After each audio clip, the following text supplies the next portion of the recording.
That being said,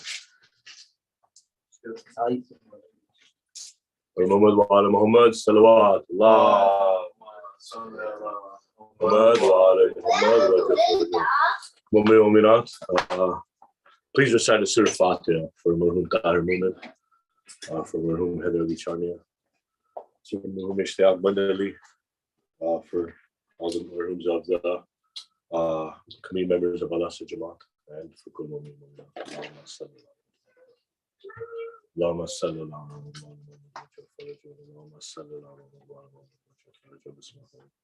Alhamdulillah Rabbil Alameen Ar-Rahman Ar-Rahim Malik Yawmiddin Iyyaka na'budu wa iyyaka nasta'in Ihdina as-siratal mustaqim Siratal ladzina an'amta 'alayhim ghayril maghdubi 'alayhim waladdallin.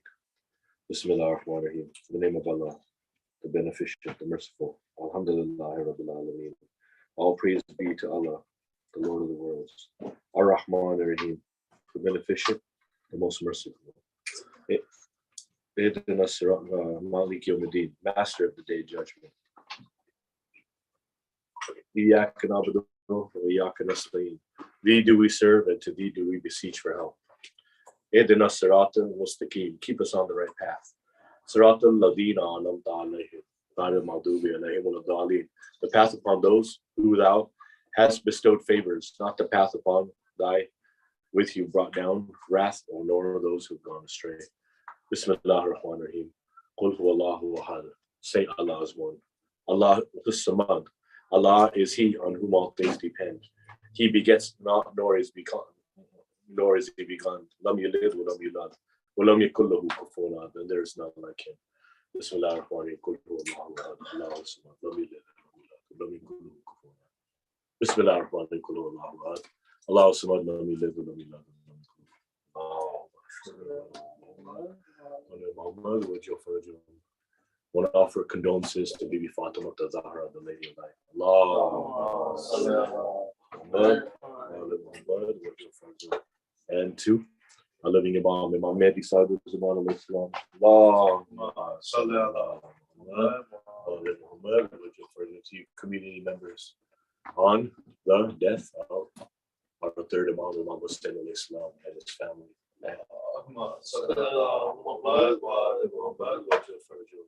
And on the beginning of the torture that the women and children and his young son, our fourth Imam, Imam Zain al-Abidin, started to suffer on these days. This is the 12th of Muharram, 2022. Today's program. Before we start today's program, let's start by asking Allah to purify our intentions. Ya Allah, we're asking You today not only to purify our intentions today and for the remainder of the program, make sure that we give the proper respect, the proper commemoration, the proper importance to Your beloved by not even uttering their name or thinking about them with ill intention, without having the purest of pure intentions. Without thinking about them with having even an iota, a droplet of jealousy, a droplet of entitlement, a droplet of arrogance removed from us, Ya Allah. Not just tonight though. This is the 11th of Muharram, and inshallah, our intentions will continue to be good from this point on. Inshallah, we will continue to seek the pleasure of Allah and the nearness to the Ahlul Bayt. Inshallah, every day we're going to remember Imam Hussein. Inshallah, every day we're going to remember Bibi Zainab and Bibi Sakina. It's harder to do now because it's not hype to do that starting today. But let's make it hype. Inshallah, Allah, please make our intentions great so we continue to remember the only things that are great.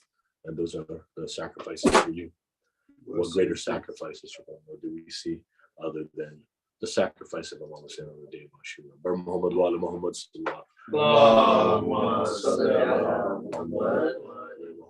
wasallam. Today's program will be as follows. We have Hadith Tikisa, followed by it's Tuesday, Tawassul Tuesday, Taco Tawassul Tuesday. We might make that a thing. But we have Duat Tawassul after that, followed by Marcia discussion, and Masai, Matam, and Ziyarat. Our next program, we'll have a Dua Kumal program on Thursday. We have a Chelum program on the Shabi Chelum, which will be the 16th night. And we have Karbala Poetry Night on the 17th of September, the Saturday following Chelum. These are the next 3 programs we have decided on. Inshallah, we'll have a couple more between then that we'll send out emails for. If you're not on our email list and somehow you found this website, good luck. You can email me info@alasrjamal.org. You can email Mehed at handsomeman@hotmail.com. Either one will work. Please, with the loud salawat, let's welcome Brother Ali Qasim Ali to do hadith to Kisa. Allahumma salli ala Muhammad wa ala Muhammad. Haydari, Haydari, Muhammad wa ala Muhammad bulantar salawat.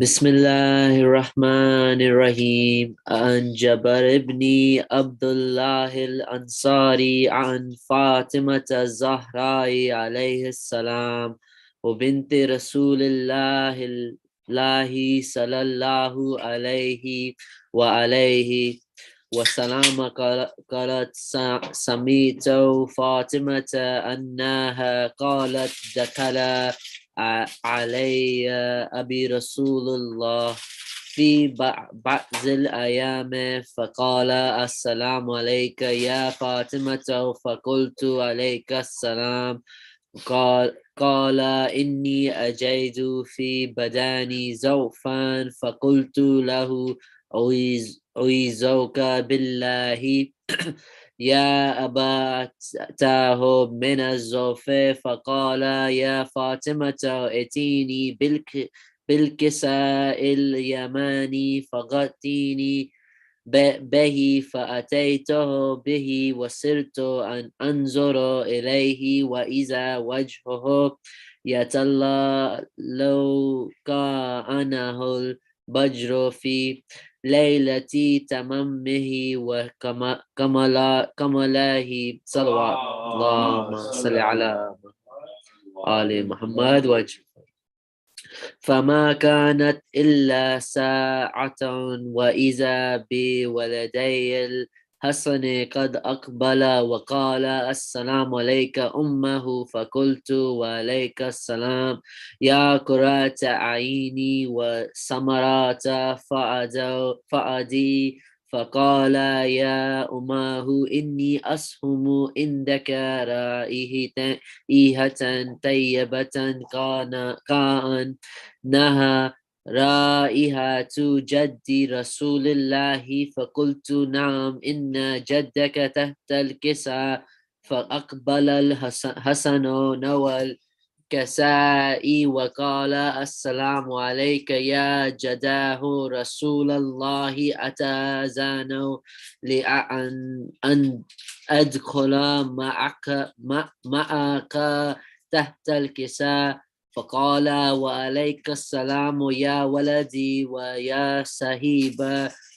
هذه قد أذنت لك فدخل معه تحت الكساء صلوات اللهم صل على محمد.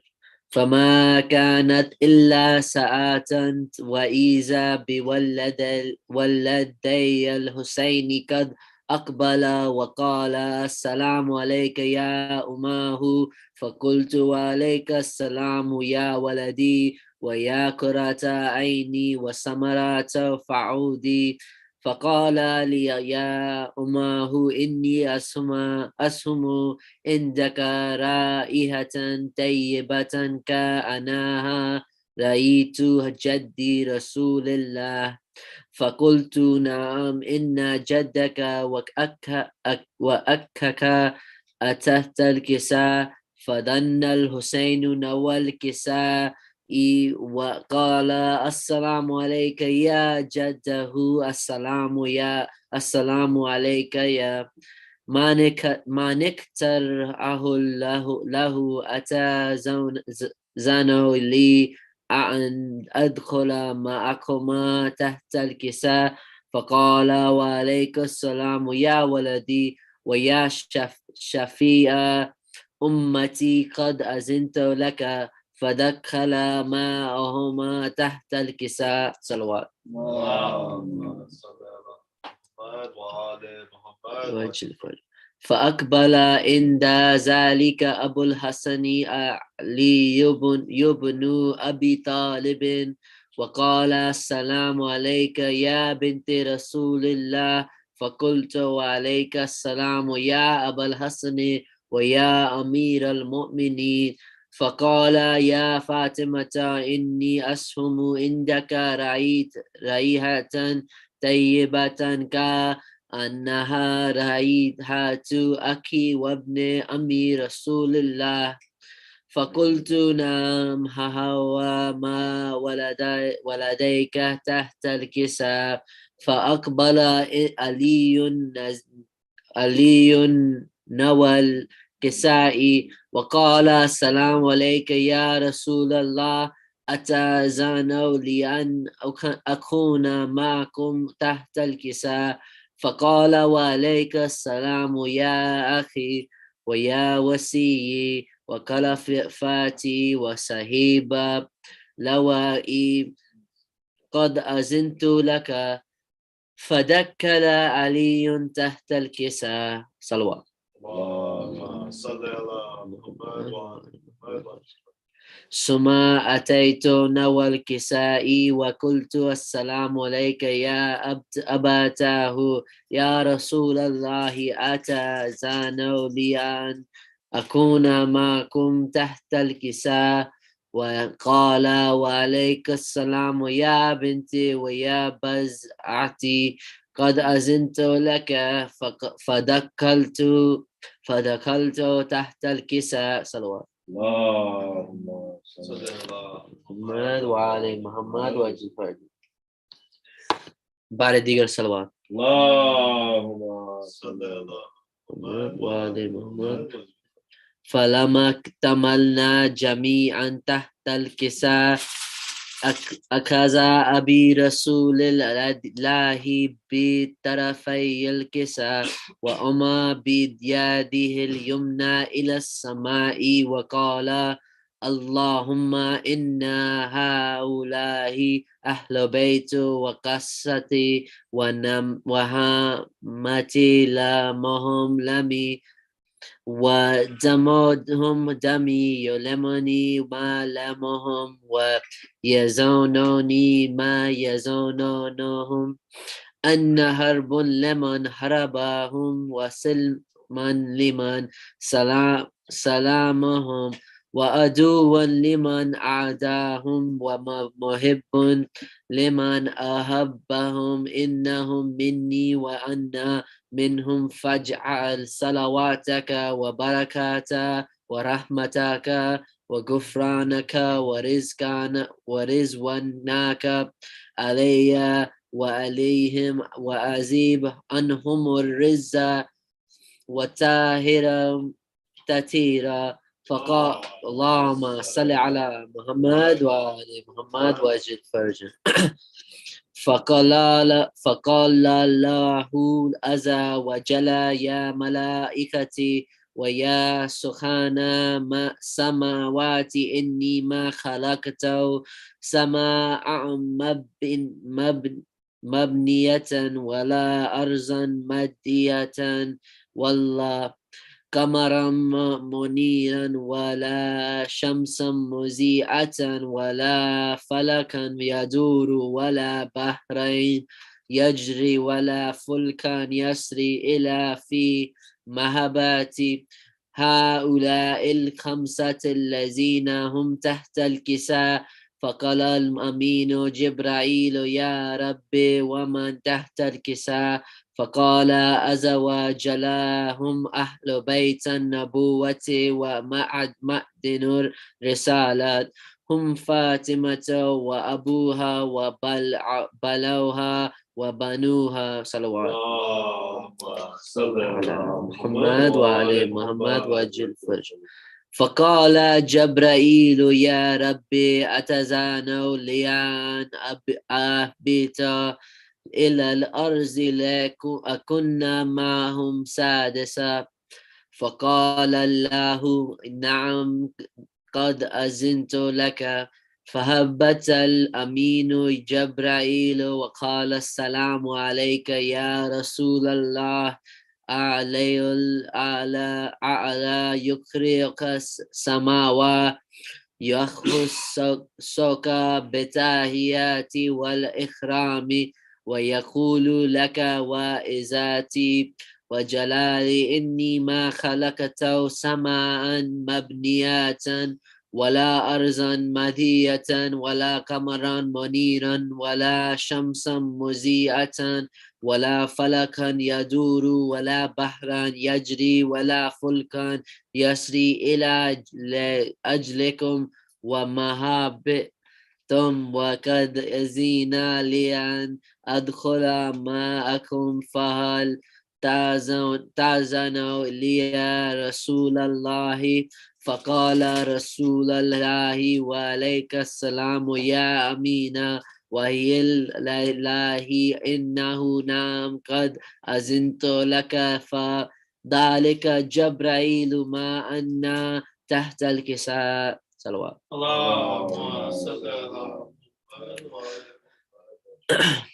فقال لأبي إن الله قد أوحى إليكم يقول إنما يريد الله ليذهب عنكم الرسول رسى أهل البيت ويطهركم تطهيرا فقال علي لأبي يا رسول الله أخبرني ما لجلوسنا هذا تحت الكساء من الفضل عند الله فقال النبي والذي بعثني بالحق نبيا واستفاني بالرسالات نجي ما ذكر خبرنا هذا في محفل من محفل أهل الأرض وفيه جموم من شياتنا ومحبنا إلى ونزلت عليهم الرحمة وفهفت بهم الملائكة واستغفرت لهم إلى أن يتفرقوا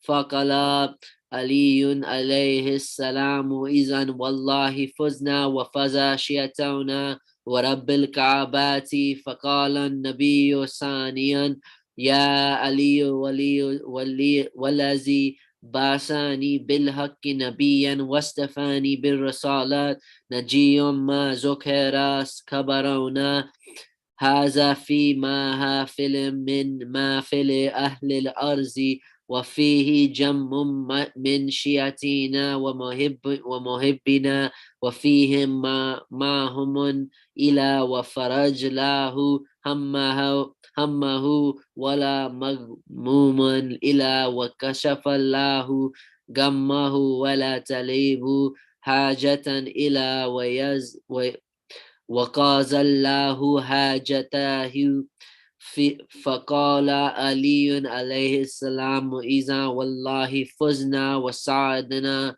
وكذلك شيعتنا فازوا وسعيدوا في الدنيا والآخرة ورب الكعبات صدق اللهم صل على محمد وآل محمد وجل without further ado, we have Osa Jadosa shooting guard. Muhammad Salawat. اللهم صل على محمد وآل محمد وجل بسم الله الرحمن الرحيم اللهم إني أسألك وأتوجه عليك بنبيك نبي الرحمة محمد صلى الله عليه وآله يا أبا القاسم يا رسول الله يا إمام الرحمة يا سيدنا ومولانا إنا توجهنا واستشفنا وتوسلنا بك إلى الله وقدمناك بين يدي حاجتنا يا وجيها عند الله اشفع لنا عند الله يا أبا الحسن يا أمير المؤمنين يا علي بن أبي طالب يا حجة الله على خالقه يا سيدنا ومولانا إنا توجهنا واستهفنا واستشفانا وتوسلنا بك إلى الله وقدمناك بين يدي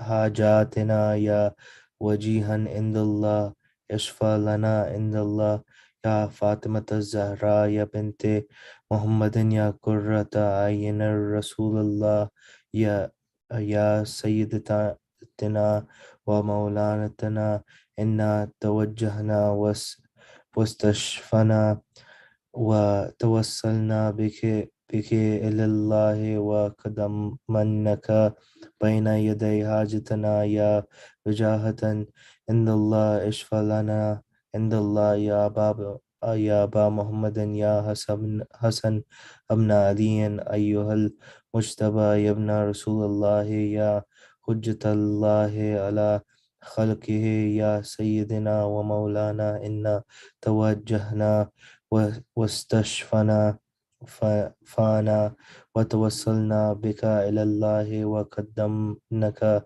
بين يدي حاجتنا يا وجيها عند الله اشفى لنا عند الله يا أبا عبد الله يا حسين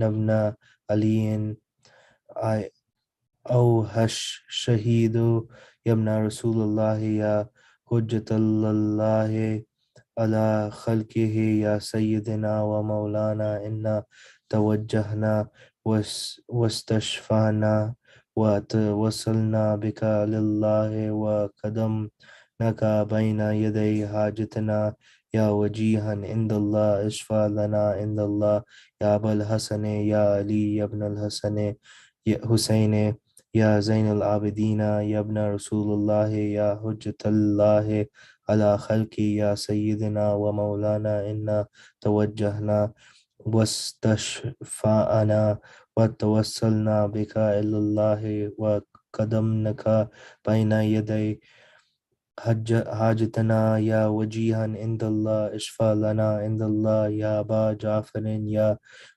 محمد ابن علي أيها الباكر يا ابن رسول الله يا حجة الله على خلقه يا سيدنا ومولانا إنا توجهنا واستشفنا فانا وتوسلنا بك لله وقدمناك بين يدي حاجتنا يا وجيها عند الله اشفى لنا عند الله يا أبا عبد الله يا جعفر ابن محمد يا أيها الصادق يا ابن رسول الله يا حجة الله على خلقه يا حجة الله على خلقه يا سيدنا ومولانا إنا توجهنا واستشفعنا وتوسلنا بك إلى الله وقدمناك بين يدي حاجتنا يا وجيها عند الله اشفى لنا عند الله يا أبا الحسن يا موسى بن جعفر أيها الكاظم يا ابن رسول الله يا حجة الله على خلقه يا سيدنا ومولانا إنا توجهنا واستشفعنا وتوسلنا بك إلى الله وقد أمنك بين يدي حاجتنا يا وجيها عند الله اشفى لنا عند الله يا أبا الحسن يا علي بن موسى أيها الرضا يا ابن رسول الله يا حجة الله على خلقه يا سيدنا ومولانا إنا توجهنا واستشفعنا وتوسلنا بك إلى الله وقدمناك بين يدي حاجتنا يا وجيها عند الله اشفى لنا عند الله يا أبا جعفر يا محمد ابن علي أيها التقي الجواد يا ابن رسول الله يا حجة الله على خلقه يا سيدنا ومولانا إنا توجهنا واستشفعنا وتوسلنا بك إلى الله وقد أمنك بين يدي حاجتنا يا وجيها عند الله اشفع لنا عند الله يا أبا الحسن يا علي بن محمد أيها الهادي نكي يا ابن رسول الله يا حاجة الله على خلقه يا سيدنا ومولانا إنا توجهنا واستشفعنا وتوسلنا بك إلى الله وقد أمنك بين يدي حاجتنا يا وجيها عند الله اشفع لنا عند الله يا أبا محمد يا حسن بن علي يا أو أيها الزكي العسكري يا ابن رسول الله يا حاجة الله على خلقه يا سيدنا ومولانا إنا توجهنا واستشفعنا وتوسلنا بك على الله وقدمنك بين يدي حاجتنا يا وجيها عند الله اشفع لنا عند الله يا وسيع الحسن والخلف الحجة أيها القائم المنتظر المهدي يا ابن رسول الله يا حجة الله على خلقه يا سيدنا ومولانا إنا توجهنا واستشفعنا وتوسلنا بك إلى الله وقد أمنك بين يدي حاجتنا يا وجيها عند الله اشفع لنا عند الله يا سادتي ومولاي إني توجهته بكم آمتي وأدت ليوم فكري وهجتي إلى الله وتوسلت بكم إلى الله واستشفعت بكم إلى الله فاشفعوا لي عند الله واستنقذوني من ذنوبي عند الله فإنكم وسيلتي إلى الله وبحبكم وبقربكم أرجو نجاة من الله فقوموا عند الله رجائي يا سادتي يا أولياء الله صلى الله عليهم أجمعين ولعن الله على الله ظالمهم من الأولين والآخرين آمين رب العالمين اللهم صل على محمد وعلى محمد اللهم Ma صل salli ala Muhammad wa ala Muhammad wa sallam. Thank you, brother Dosa. Now we will have an English poem by brother Cash. Allahumma salli ala Muhammad Muhammad wa sallam.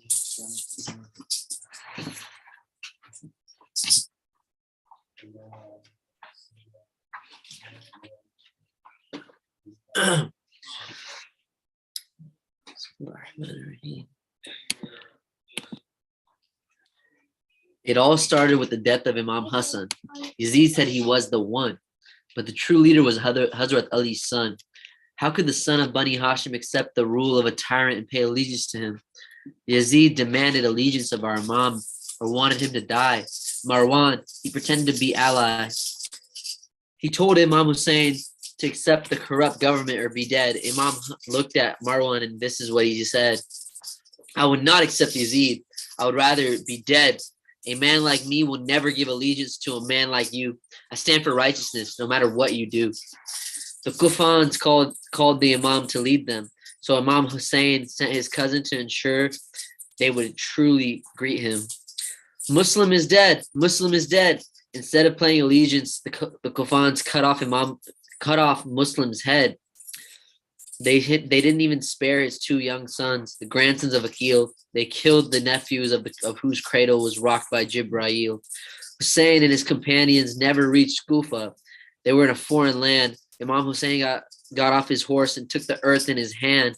He smelled the sand. It smelled like the blood of the Ahlul Bayt. This is the final spot in the land of their fate.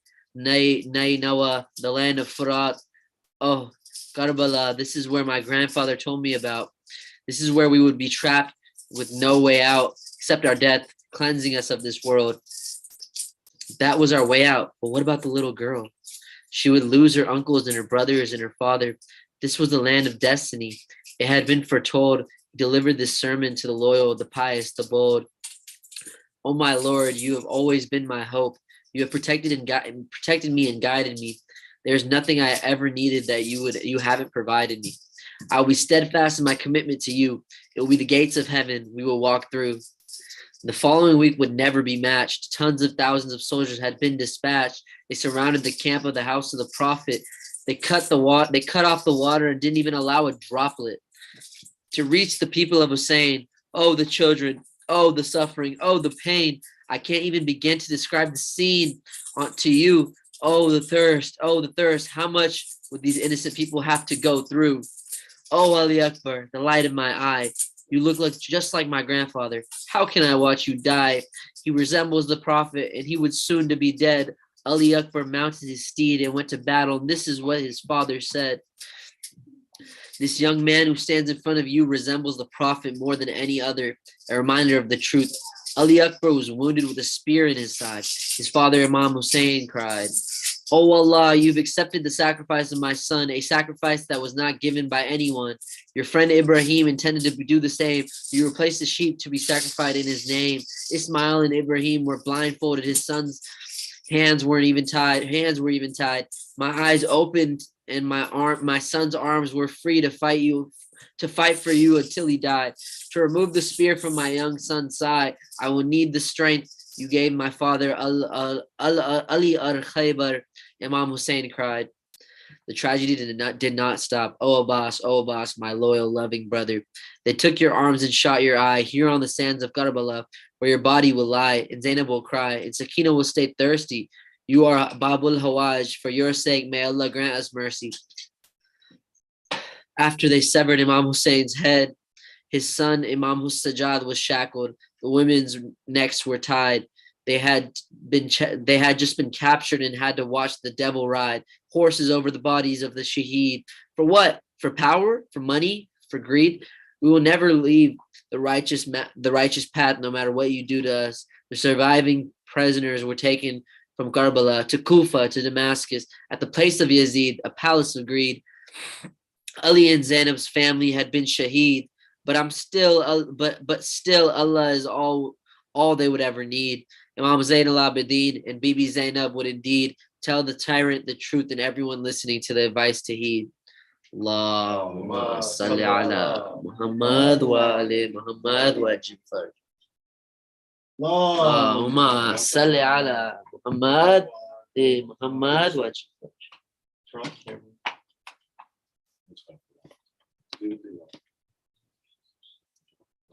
Adjusted to Allah. So they could see it.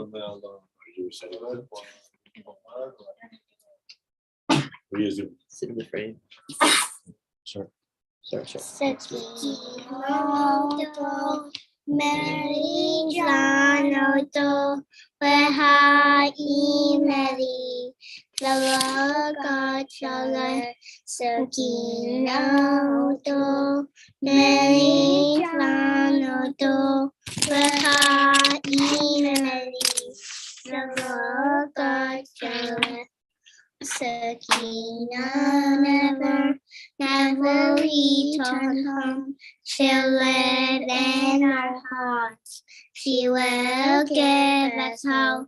Sakina, Mary Janoto, Wahai Mary, Jalaka Chala. Oh, young Sakina, Mr. Follow Hussein, how she was so strong, no one could explain. Her uncle Abbas tried to quench her thirst. She wanted her brother, a girl to drink first. Sakina do, Mary Janoto, Wahai Mary, Zalogachala, her sister Sagra, stayed in Medina. She missed Sakina, death never came home. She looked like her grandmother Fatima. No one could bear to see her face behijab. Sakina do, Mary Janoto, Wahai Mary, Salagachala, You would always sleep on your father's chest. After he was murdered, you would never rest. Even when your father Hussein had no head, he called you when you slept on his blessed chest. Sakinato, Mary Janato, Rahai Meli, Jalogar. The tents were burning, your face covered in tears. Shimon smacked your face and pulled earrings from your ears. Those earrings were a gift from your father Hussein. Earloops are bleeding and you are in pain. Sakinato, Meli Janoto, Rahai Meli. You were paraded through town without your hijab. Your brother Sajjad was too sick to walk. The Imam of the time, Zain al-Abadi, they tortured your family more than any had seen. Sakinato, Mary Janoto, Rahai Meli, Shalogar Shalar. The birds would fly in the roofless dungeon. They whipped her so much, the dress became her skin. Oh, Piyama, will he ever leave? Sakina had died, Zainab was bereaved. Sakinato, Meli Janoto, Rahai Meli, Shalogar Shalar. Sakina never returned home. She'll live in our hearts. She will give us hope. Sakinato, Meli Janoto, Rahai Meli, Shalogar Shalar. Sakinato, Meli Janoto, Rahai Meli, Shalogar Shalar. Salawat. Allahumma salli ala Muhammad wa ali Muhammad. When the tents were burning, the children were screaming, you saved Mama. You kept the light burning. You taught us to be noble. You taught us to be loyal. You sacrificed your sons. You sacrificed your niece. You sacrificed your life for the Ahlul Bayt. You loved, you cared, and you shared the story of the sacrifices of yours truly, Hussein, Zainab, Abbas, and most of all, Sakina. You're the one who told us about our third Imam. You're the one who shows what is true Islam. Born a leader, a teacher, you started Majlis and Matam. You also started a brand new nation. You started the nation of Shia Islam. You saved and brought us our fourth Imam. Without you and your sacrifice, there would be no Islam. Because of you and your life and all you have done for us till this night, we will cry and moan and beat our chests till everyone knows what the Queen of Karbala, Bibi Zainab, has shown. Salawat. Allahumma salli ala Muhammad wa ali Muhammad. Allahumma salli ala Muhammad wa ali Muhammad. Allahumma salli ala Muhammad wa ali Muhammad. My throat's been bugging me today. Imagine the thirst the women and children felt on that day. The army of Yazid keeping the 72 at bay. The thirst was real in Karbala on those burning sands of clay. Al-Atash, Al-Atash, Al-Atash, the Khak of Karbala, oh what a rush. When we need to quench our thirst, we have Brita filters and go down to 7-Eleven for a slush. For the warriors, women, and children of Karbala, there isn't a drop in the mush. Allahumma salli ala Muhammad wa ali Muhammad. Where do we learn how to be brave? Stories of athletes, celebrities, and politicians today? Look no further than the soldiers of Karbala, fighting with might, strength, and the blessings of Allah. Hazrat Abbas taking arrow after arrow to the chest, limbs, and face. He didn't stop for even a second, even when cornered on the Euphrates. See, Abbas's purpose was bigger than himself. He hears women and children shouting, Al-Atash, Al-Atash. That day, Abbas left his pride on the shelf. Standing in the face of death, any man present day would shudder with fear. But do you realize we're talking about Hazrat Abbas here? Wow. Allahumma salli ala Muhammad wa ala Muhammad. Allahumma salli ala Muhammad wa ala Muhammad. أعوذ بالله من الشيطان الرجيم بسم الله الرحمن الرحيم الحمد لله رب العالمين الرحمن الرحيم مالك يوم الدين إياك نعبد وإياك نستعين اهدنا الصراط المستقيم صراط الذين أنعمت عليهم غير المغضوب عليهم ولا الضالين بسم الله الرحمن الرحيم قل هو الله أحد الله الصمد لم يلد ولم يولد ولم يكن له كفوا أحد بسم الله الرحمن الرحيم قل هو الله أحد الله الصمد لم يلد ولم يولد ولم يكن له كفوا أحد بسم الله الرحمن الرحيم قل هو الله أحد الله الصمد لم يلد ولم يولد ولم يكن له كفوا أحد اللهم صل على محمد وعلى محمد.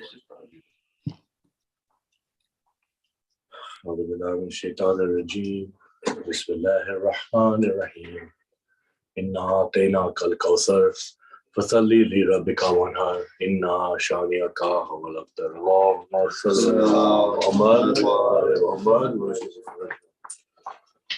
Alhamdulillah. Ya Allah, we praise you. Ya Allah, there's not a sin I've committed that you haven't watched me commit. Ya Allah, there's not a lie that I've told that you didn't know the truth to. Ya Allah, there's not an excuse that I've made that you didn't already know I was just making up to try to make myself feel better. Ya Allah, there's nothing I've hidden from everybody that you've known and you've helped me hide. Ya Allah, there's not a day that goes by that you don't know my demons, my deepest, darkest secrets, the things that I'm ashamed of, that I've done in secrecy, that I've done in the dark, that I've done in hiding, that I've never told even my dearest friends about. Ya Allah, you know all about that. And you still are there for me, to give me love, to give me warmth, to give me hope, and to give me forgiveness. Ya Allah, sometimes I don't even know if I can forgive myself for the things I've done. How can I forgive myself for the things that I've done, knowing who you are and knowing what I am and knowing that you still provide for me and love me humbles me. So why am I so arrogant?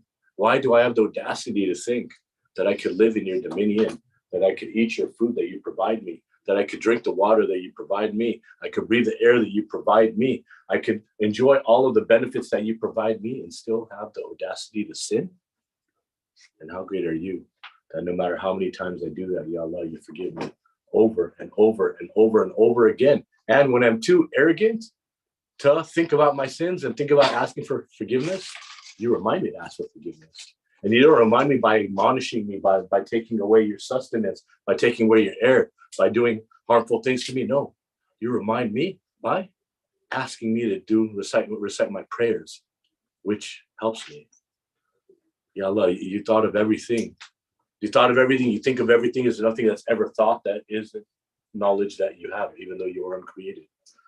I can't even begin to praise you because I have no idea what you do, who you are, but I do know that you're the greatest of anything that could ever be imagined. I do know that whatever I think the functions of my Lord are, you're far above those functions because you do not move. You do not change. You do not, you do many things at once. You're everywhere all at one time, yet you're nowhere in front of me. How do I explain something like that? So all I'm going to do is I'm going to try to praise you as much as I can. Praise you with my words, praise you with my actions, praise you with my thoughts, praise you with every breath I take, if you give me the well intention to live in that manner. And so I ask you, my Lord, change my heart, change my intentions, so I become the type of person that I stand here and constantly ask you to try to make me to be. I want to be that person that Hazrat Ali spoke about in Dua Kamel, when he says that make every action I do benefit to you, right? Every action we do, every breath we take should be the praise of Allah. And that's doable. If it wasn't doable, why would Hazrat Ali ask for that dua, right? Isn't it doable?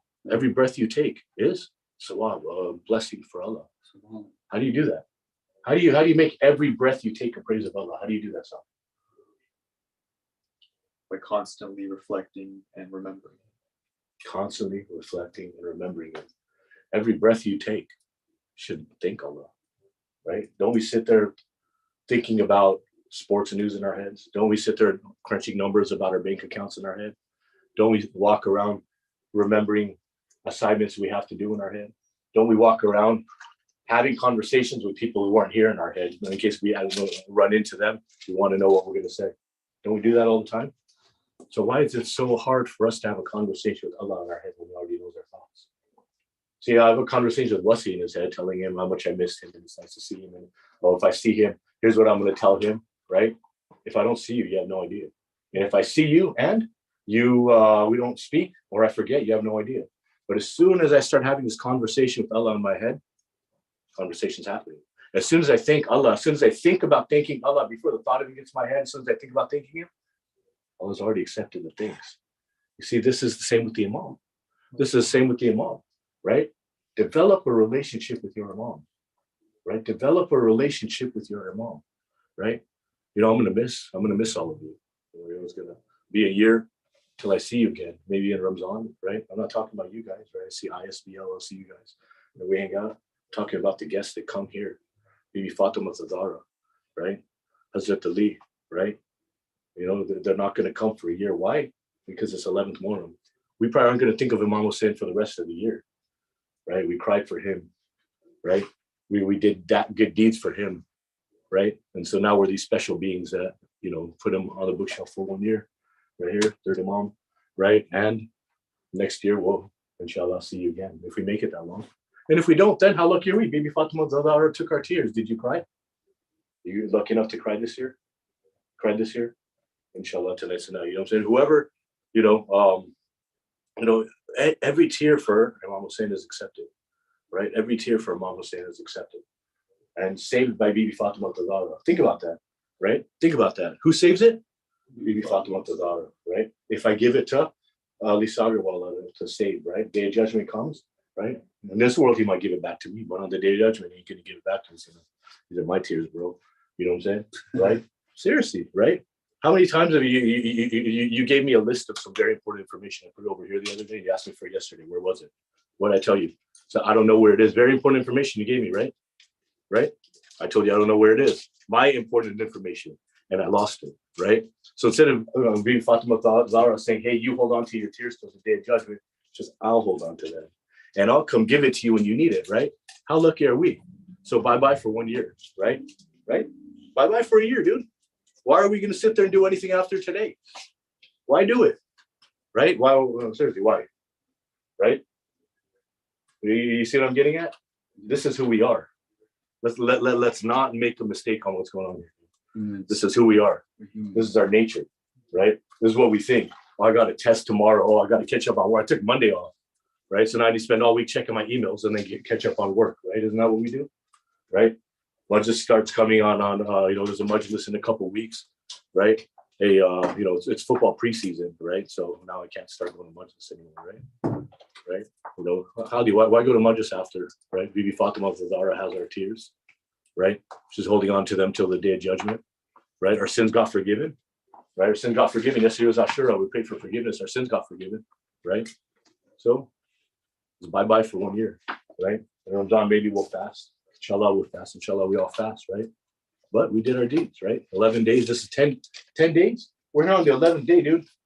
You know what I'm saying? Look, we're here on the 11th day, an extra day of goodness, right? We're better than 90% of the people, right? Because 10 days they're done, and now 11th day we're here, right? So already we have more sawab than everyone else, right? You know, but that's how human nature is. But you know what? That's unfortunate to everyone, including myself, who's going to do that, right? Because if you have the Gam Imam Hussein in your house, your house will never need anything else. House will never need anything else in this world and in the hereafter, right? The truth. Well, you think Bibi Fatima Zahra is not going to give you something for remembering her son, right?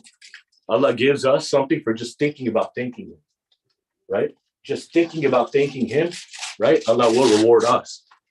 Right? Allah will reward us actually for asking Him for something we want, right?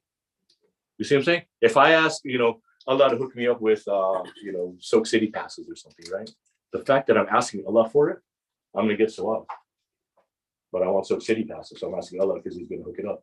You see what I'm saying? That has nothing to do with anything, but just the thought of that, Allah's going to reward me. So you think Bibi Fatima, Allah's not going to reward you for reciting Hadith Kisa in your home? How long does Hadith Kisa take, right? How long? When you recite it, when you recite, how long does it take you to recite? 10 minutes. 10 minutes, right? Takes 10 minutes. It took Ali Cash, what, 12 minutes today? You know what I'm saying? You know, 12 minutes, right? And then this is somebody who recites it every day, and Ali Cash has never recited before. No, mashallah, recited very good. You know what I'm saying? Mashallah. You know, I troll a lot, but the truth is, you know, the most it'll take you, right? 14 minutes, 15 minutes, right? And if you don't want to do this, some beautiful recitations online. While you're getting ready, put in Hadith Kisa, right? I challenge anybody who's listening, anyone in this room, right? I want you to write down something that you don't like about your life, right? Write it down, not because Allah doesn't know and not to show it to me, but once you write it down, keep it somewhere, right? Keep it somewhere. And every day when you wake up, right? I want you to say, "Wala hawla wala quwwata illa billah wa as earlier and earlier in the morning as you can, right? That means there's no power, no strength without Allah the Almighty, okay? Right? You say that 10 times. 10 times when you first open your eyes, ideally, right? Not open your eyes. When you first wake up and your eyes are still closed. When you realize you're awake, start saying it. Say it 10 times, okay? Sometimes the first few days, it's going to be, I'm brushing my teeth and I remembered it. You do it then, right? Or I'm on my way to work and you remember, but do it. It doesn't matter if you're, when you first remember it, you do it. And every day, you'll start remembering it sooner and sooner and sooner, right? So you do that from now till Chilun. And recite Hadith Kisa in your house. Either play it, you want to play it while you're getting ready, fine. You want to give it the proper respect it deserves and sit down and recite it every day. Read the English translation a little bit, start to understand what the words mean and the power of what's going on. That's even better. But I'm going to keep it simple. Just play Hadith Kisa and do wala hawla wala quwwata illa billah. Even keep track of two things. One is how your day goes, right? Would you categorize this as a bad day or a good day? That's it. No in between, okay? On the days when you remember to recite, first thing in the morning. And recite Hadith Kisa, right? Not only see if you had a good day or a bad day, but that goal that you wrote, that thing that you want, you know, I'm not saying, you have no job and I want to match it, right? But be realistic. Well, if you have no job and you want to match it, what's the problem that you're really having? You need a job. You need a job. You don't work. You know, what's that? You need a mansion. That's the problem. Is you need a mansion before a job, right? You know what I'm saying? But what is it you want to get? Are you insecure about being a failure, right? Are you scared to find a job because you want to a balling job, but right now you can only get a job at Target, which they actually pay like $18 an hour right now. You know, a lot of people do that. I've been there, right? Like, I'm not going to go work here. Are you kidding me? I got a degree, right? It's beneath me, so I'll sit there unemployed for 6 months, you know, right? Eating ramen. What's better, right? What's better, dude? You know what I'm saying? Right? This is the pride of mankind. This is what we do, right? So think about an issue that you have, right? An issue, not a big, and you can do a big ass too, whatever. I'm not the one who's going to decide how to do it. But right, if you want to learn something, right? Write down an issue that you have, right? Something that you want to do, you know, something that you've been praying for, something you want to change about yourself, something you don't like about your, you know, it doesn't even have to be about, you know what I'm saying, just something, a goal. And in 40 days of reciting Hadith Kisa every day and doing wala hawla wala quwwata illa billah wa hilal as early as you remember to do it every day, revisit that goal, right? And let me know what happened. Let me know what happened. And if anyone says, you know, come out, you wasted my time, I'll be a complete. That's not going to, I'm saying right here, saying it's not going to happen. That's not going to happen. And I'm telling this to my Muslim Shia brothers and sisters. I've told this to atheists, right? You know, people, you know, truth be told, I talk about Allah with you guys, but when I'm around other people, I don't, right? I don't, because most people are not trying to learn, right? Most people want you to hear what they have to say, right? And I'm not going to argue with somebody's point of view. If somebody asks me a question, what I think and this and that, right? But if the conversation is not about, you know, about Allah and people are talking about something else, I'm not bringing it up. Especially when I get, you know, talk to people who aren't Muslim even, or who aren't Shia, right? But sometimes some people ask me, "Well, what have you been doing?" And I tell them to watch the program. Well, wow, you know some things, right? And so then when that always happens, there'll be that awkward day when, like, oh, we're hanging out. Hey, let's all go to dinner. There's some friends here you haven't met. Oh, hey, Peter, this is Komel. Komel's a very spiritual guy. Here, why don't you help him? And they'll walk away. I'm like, what am I supposed to do? Read Hadith, get out of this dude? You know what I'm saying? Like, seriously, what am I going to do? Ali Qasim Ali has a problem, right? And I tell him, you know what? Read Hadith Kisa. That means something, right? I tell this guy, here, read this. Okay, I'll read it to you in English. What am I supposed to do? What are you supposed to do, right? And so I told them, I said, listen, to be honest with you, you need help, right? I tell them, I said, you need help, and I can't help you, right? I can't help you, but you could call on somebody who could help you, right? You don't, and I won't even ask them if they believe it. I just assume they don't, right? I say, whatever your conception of a deity is, you need to call to it, right? And if you don't think he exists, then here's what you do when you wake up in the morning. You say, God, show me that you're there.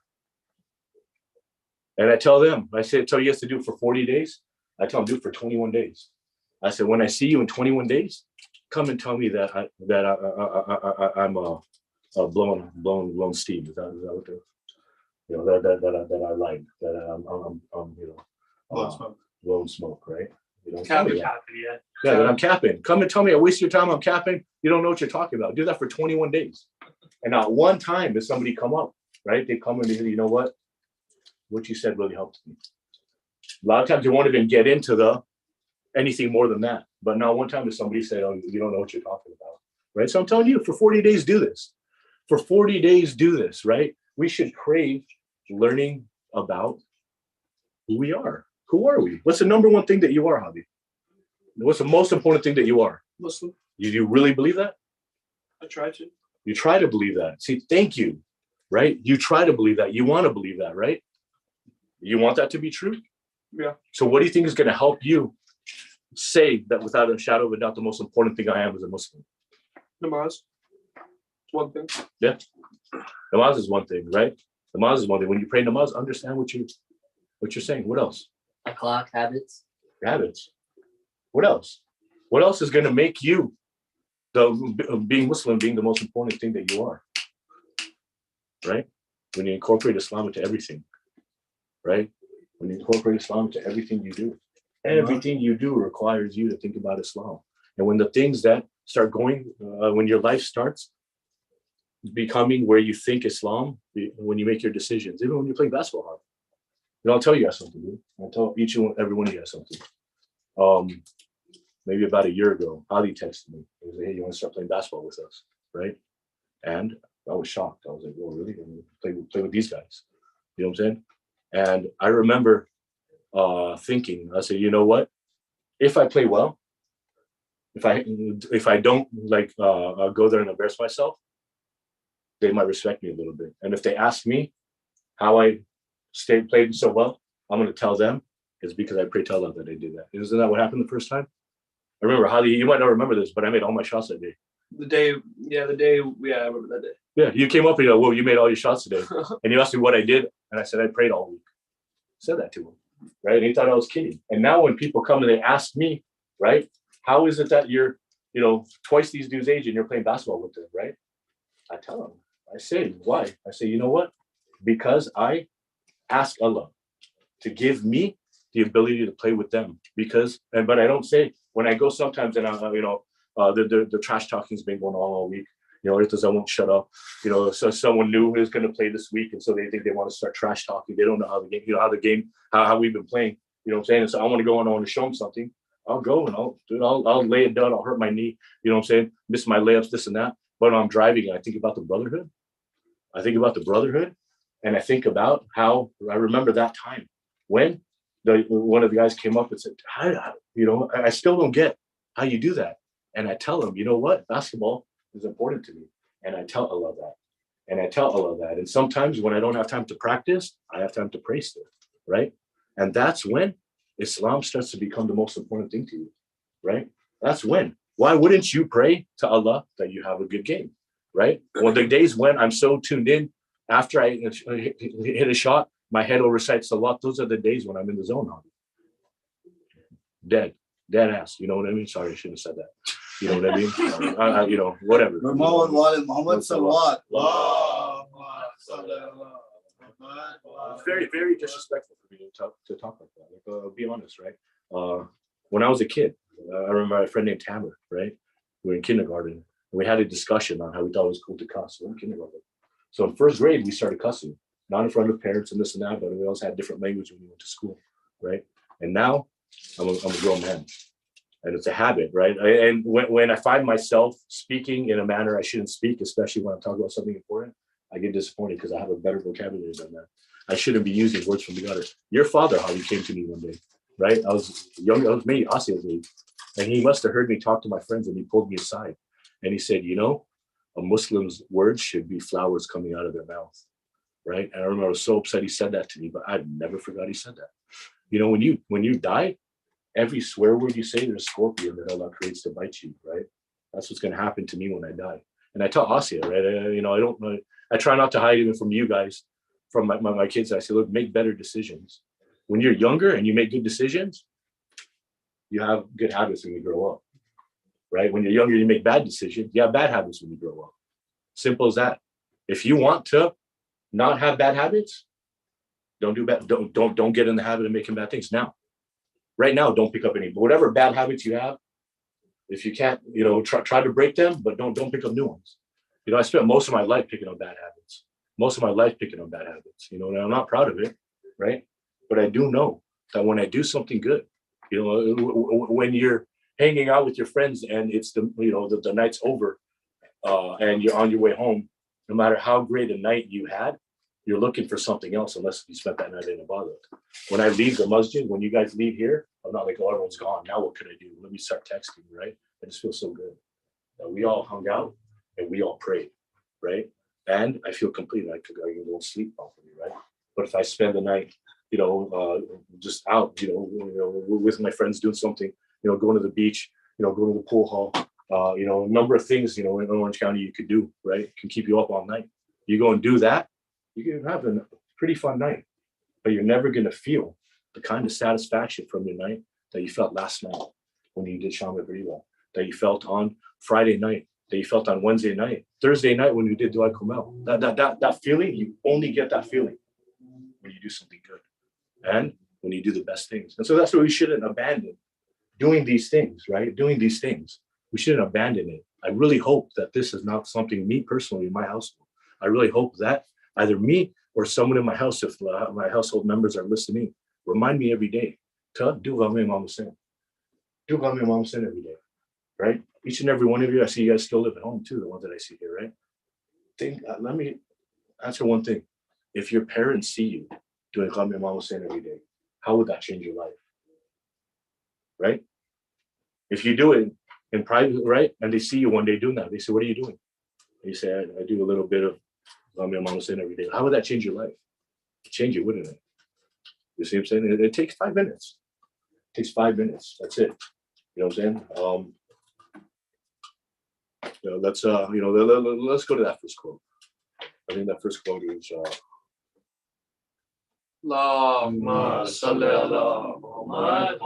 I've done a lot of, this is literally a lecture. I've been lecturing everyone. You know what I'm saying? Look, I love you guys. And even if you're watching it, I love you too. Why? Because I love humanity. I love the people Allah created. I love the believers. I even love the non-believers. I know a lot of non-believers. My friend Randy comes by every other day to hang out. My friend Rico comes by every other day to hang out. You know what I'm saying? And it's not just about, Islam. It's not just about, obviously it's always about Islam, but it's not just about, hey, Muslim guys here. You know what I mean? This is about humanity, right? And I really, really want, if I don't see you guys, if you don't watch the YouTube channel, right? If I don't do for the next, I want to make it known today that there's nothing better you could do than this. Nothing better. Nothing better. You'll search for it. I challenge you, that 40-day thing, do that and go think about how you feel right now. Think about it. Memorize it. Take a picture. Take a note. Whatever, right? And try to match that feeling doing something that's not about it. Try to do it. And then come and tell me. If you find it, I'll listen, dude. I'll listen. Whatever it is, I'll be intrigued, right? Prove me wrong. You know what I'm saying? That's it. Because there's nothing better you could do. There's not even basketball, Holly. I love playing basketball with you. I was just thinking about basketball. You know what I'm saying? Even playing basketball. Well, not right now. How do you feel? You know what I'm saying? How do you at this moment, right? Try and match that when your foot gets better, bro. You know what I'm saying? You're always looking for the next game, always looking for the next shot, right? You're always looking for something else, right? The next play. Or right now, what are you looking for? Maybe for me to stop speaking. Are you guys hearing me speak? You guys hungry? You see what I'm saying? In this moment, it's only about right now, isn't it? Right? There's nothing else. And when this is done, you're not going to feel like I wasted your time. You're not going to feel like it. When you're done playing basketball, what do? Try to find some food. Oh man, let's keep taking the court on for another 15 minutes. Some people are always looking for something else, right? But when you're done here, you're ready to go to sleep, aren't you? You know, just calm down, just relaxed. Nothing in the world matters until you let it back into your life. And there's nothing in the world that will do that other than the love for Imam Hussein and bringing Imam Hussein in your heart. That is it. There's a quote. First, I'm going to read it, right? We're going to go very surface about what each one means. And then I want people to guess where it comes from. Not you and not you, though, right? You guys saw where it came from. But I want you guys to guess what time they're talking about and which Imam said this, okay? You see what has happened. You see what has come upon us. This world has changed and become corrupted. What was commonly known as right has withered away, right? The world has changed. What was commonly known as right is withered away. Nothing is left but a trace like the last few droplets of an empty cup, and a lowly life like the tainted, unwholesome pasture. Do you not see that truth are not being acted upon and abided by, and that falsehood is not being discouraged? So let the believer let the believer long for meeting his Lord. For I do not see death for God's sake except as happiness, and life with these oppressors except weariness. Right? Does everyone know who said this? You guys got the quote said earlier. You guys have any?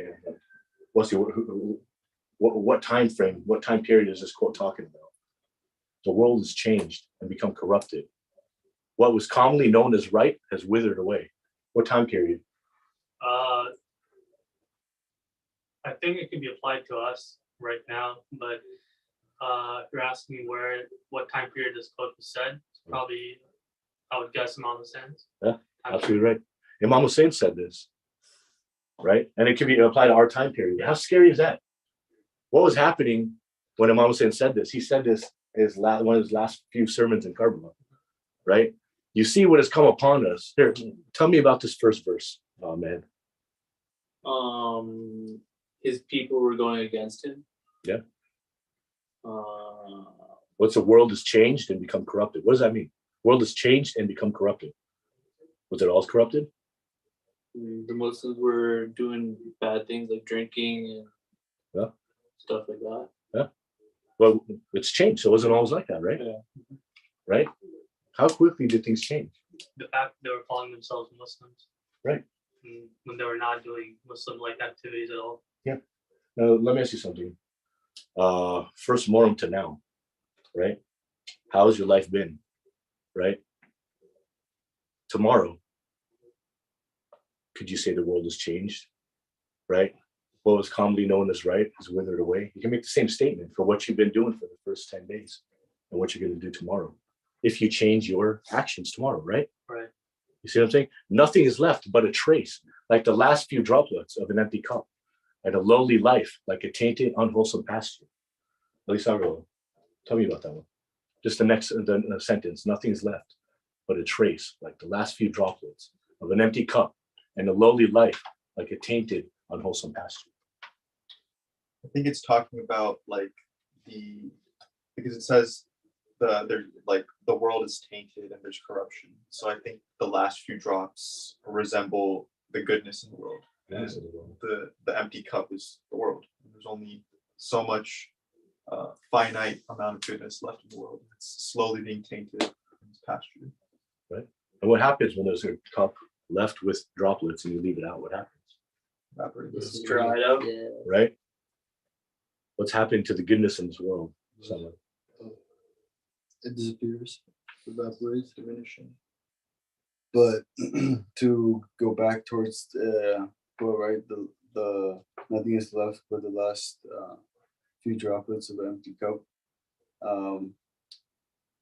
What what I kind of wanted to like go back towards was, you know, how we were talking about the world has changed and has become corrupted. Mhm. After all the soldiers of like Yazid and you know, they killed all the families, and then they realized what they did, and then there was nothing more that they can do, so they stayed that same way, and that made them more barbaric. You know what I'm saying?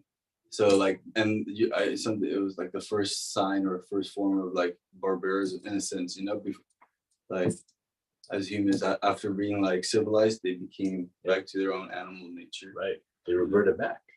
Right. Prophet Muhammad. You know, people were burying their daughters.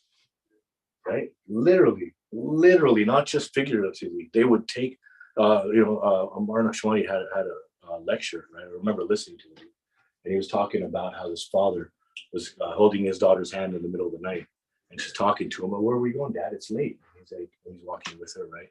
And he takes her out and he starts digging, right? He starts digging a hole. And she's like, Dad, what are we doing? And, you know, he's talking to her this and that. There's dirt on his face because he's digging. She's wiping the dirt off his face, and he takes her and he puts her in the hole and starts putting dirt on her.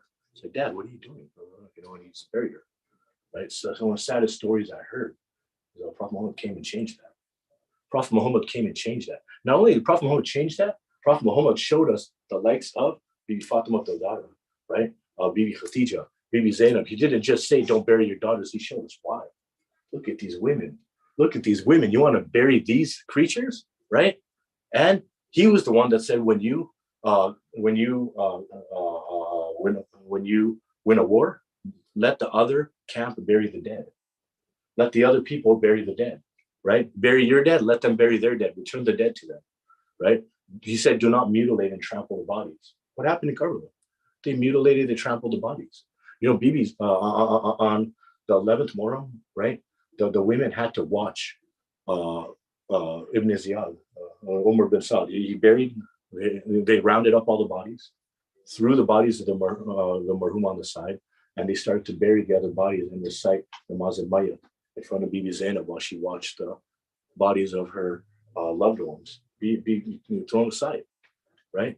And then they took volunteers, said, who's going to trample the body of the saint?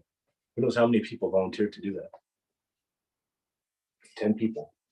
10 people volunteered, I'll do it, to do it. You know what I'm saying? I'll tell you their names. Look it up. It's important that we... After the head was cut off? After the head was cut off, right? Ibn Sa'd shouted, who volunteers to make sure that the chest and the back of the saint are run over by horses? The 10 men stood up. And it says, and everywhere I read, it tells me the guy's names, right? So I think it's important we know. Ishaq ibn Hawaya, al-Abash ibn Murshid ibn Alqama ibn Salama. I mean, we know their father's name and their grandfather's name. To think about that, that's how you're known, right? Kumal ibn Tahir was, disrespectful to his elders. My dad would, you know what I'm saying? Like that's unacceptable. But this Ibn Hawaya, right? Hawaya knows that his son, his name is being spoken with the people that ran over the chest of Imam Hussein, right? Hakim ibn al-Tufyal al-Sindisi, Amr ibn Sabi al-Saidawi, Raja ibn Munkith al-Abdi, Salim ibn Khayama al-Jufi, Saleh ibn Wahab al-Jufi, Waqit ibn Gahim, Hani ibn Tahit al-Hadrami, and Asid ibn Malik, right? They rode the chest and trampled upon Imam Hussein. But they didn't just do it with any horse. I thought this was interesting too. They used a horse. It was one of the strongest sallies at the time. They called Awajia, okay? And each hoof would apply 65 kilograms of pressure to Imam Hussein's chest and back, okay? And one of the narrators of Karbala, he said, I remember one of the riders of Ibn Sa'd's army mentioned, I heard the ribs crack and snap when they crushed under the horses. He heard they trampled the body of Imam Hussein so bad that the ribs cracked. He heard them crack on top of Imam Hussein. These are choices that people made, right? So when the world had changed, it had been civilized. And now after this act, after the death of the prophet, it had been corrupted, right? What do you say? 143 pounds each. Yeah. You see that? Each kilogram is 143 pounds. 143 pounds of pressure. Yeah, 65 kilograms. There's 143 pounds of pressure with each step, and 10 horses did that to one man, right? To one man. Why are they doing this? Why? Because they're trying to erase. What they did was starting to sink in on these people, right? They wake up the next morning, they see the bodies, they see their friends dead, they see the son, the grandson of the prophet dead, they see the women sitting there huddled up in a circle, right? They see, look around, and every place you look at, there's appendages, right? There's blood, right? There's dead horses. It's stinking today because all of the bodies, right? Right? Imagine waking up after doing some really bad stuff, waking up the next morning just seeing the scene. How would you feel? So what did they do, right? In fact, one thing that Imam Hussein kept saying is, you guys are going to turn on each other and destroy each other, right? That morning, so these riders, they said they did this for money, and they went to Ibn Sa'd and asked for money. They said, fill our saddles full of rubies and diamonds, and he threw them a couple coins. He said, here you go, right? When the martyrs were taken, when the martyrs' heads were taken to Ibn Ziyad in Kufa, right?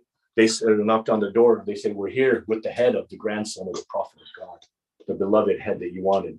And he said, if it's so beloved, why'd you cut it off? He said, for that, I'm gonna discount what I owe you. And he started cutting corners on what he owed them, right? And anyone who opposed him, some of the generals the next morning were like, yo, that wasn't cool. All right, now let's figure out what we're gonna do with these women.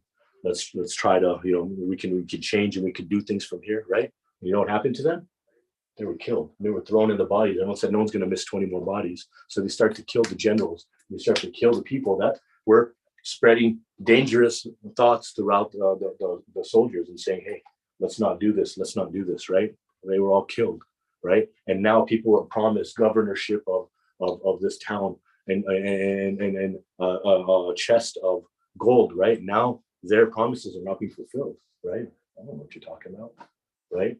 You killed Hussein. Why'd you do that? I didn't tell you to do that, right? I told you to stop them, and all this started going on. So all these people who had these promises, all these people were threatened. All these people, right? They're in even more danger because the Imam's not there to protect them, right? And B, they're being, hey, Ibn Ziyad lied to you. Surprise. You know what I'm saying? What, Yazid's not giving you the money that he said he was? Well, I'm surprised by that. Are you surprised by that? Would you be surprised by that? You know what I'm saying? At the time, Yazid was already stealing from the government. Everyone knew that, right? That's why people wanted somebody to stand up against Yazid. Because of that too, he was stealing from the treasury of the state, and people knew that, right? So he's not going to give you what he owes you. That's some surprising stuff right there. Wow, you know what I'm saying? And so all of this is going on, and Imam Hussein is saying some words that reflect our world now too, right? We talked the other day how everything that's valued, right? To be a strong woman, right? What does a strong woman look like? What does she dress like? Oh, she's strong. Look at that strong woman, right? But when you wear hijab, you're being subjugated, right? You see what I'm saying? When you take care of your kids and your family, right? Oh, you guys are old-fashioned and traditional. No, we just love our family. You know what I'm saying? Like, that's it. You know what I'm saying? These things are being watered down in this world. So the night that Bibi Fatima Zahra alayhi salam, Allahumma salli ala Muhammad wa ala Muhammad wa Hazrat Ali alayhi salam, Allahumma salli ala Muhammad wa ala Muhammad. The night that they were married, Prophet Muhammad had ordered supplies for their house, okay? And he took each one out, right? Now, there's a list of them that he used to have, right? But like he took out Yemen each other, and he looked at it, and he said, Allah, these are the people who have no artificial materials in their home. This is leather and mush. These are the people, bless the people who don't have any artificial materials in their home, right? Water cup, right? Bless the people who don't have any artificial materials in this home, right? And I remember sitting in this room reading this. Look around the room, man. Plastic. I don't even know what that's made out of. You see what I'm saying? Everything we have, right? Everything we have is artificial material. This is valued in this world, right? Having flat screens and having the microfiber sofas and who knows what shoes are made, right? Nothing's made of natural materials anymore. This is the value back then. It's not valued now. It's not valued now. You think that if you lived like that now, we had natural materials, you'd be living in the dark ages, or you think you'd be following someone smart? You see, this is what has happened to religion, where if you listen to religion, they're like, oh, you're listening to dumb people from 1,000 years ago. listening to the smartest people ever, and they were the smartest people ever 1,000 years ago. Like, you know what I mean? It doesn't matter how many years have passed since then. It doesn't matter. You know what I'm saying? This was the advice that they gave us, right? And so after recognizing that the world has gone, right? Everything is valued is gone, right? What do they say? So let the believer long for his meeting with the Lord. For I do not see death for God's sake, except his happiness, and life with these oppressors, except his weariness, right? What should we be craving? To reach God. To reach God. But why aren't we craving it? Be real. Because we're too ingrained in this life. We're too Too invested. ingrained. We're too invested. Right? We think all of this stuff is dope, but none of it is, right? I'll tell you another reason, right? I'll tell you why. Because of my sins. That's why I'm scared. It's not because I'm too invested in this world. Whatever. You know what I'm saying? I've moved before, and if I had to move again, I think I'd be cool with it. But I'm gonna be real. I don't want to die because I have sins. I don't want to die because I have cousin namaz. I don't want to die because I know the lies I've told, and I know Allah knows the lies I've told. I don't want to die because although I thank Allah and ask Allah for forgiveness, there's probably things I've been ashamed to ask for forgiveness for because I don't want to admit I did them. Ya Allah, forgive me for those sins too. Right? If you don't want to keep it real with each other, you don't want to even keep it real with yourself, keep it real with your Lord. He knows. He knows what you did. He knows what you did. He knows what you did when no one was watching. He knows what you did when your parents were out of town. He knows what you did when you were home alone 2 years ago and you didn't think anyone would find out. He knows. He knows. And you know what? I'll tell you something. He covered your sins up, didn't he? Because no one else knows. No one else is trolling you for it. No one else is embarrassing you every day. Hey, remember that one time? Remember that? Why'd you do that? Right? No one's doing that because Allah hid your sins. Allah hid your sins. That's how much he loves you. That's how much he knows you. You see, if you are a true believer, you crave leaving this world. And if you're not a true believer, then here's an opportunity to change it.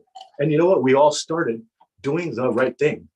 We all at least started it, right? You know I had less qaza namazes these 10 days, right? I know I spent more time thinking about, Allah in these 10 days. I know I spent more time thinking about trying to apply Ashura to my life in these 10 days. I know I recited a little bit of Quran in these 10 days, right? Let's keep it going. Why not? Why not? You don't have to dedicate 17 hours a day to it. In fact, you should dedicate a 30-year day to it. A third. 30-year day is what's recommended. Work for a 30-year day, right? Worship for a 30-year day. And I think sleep for a 30-year day, right? And then in worship, right? Worship entails being with your friends. On the fourth part of your day. There's a fourth one, I think. Yeah. Forgot. Yeah. You know what? I misquote. I'll look at it, but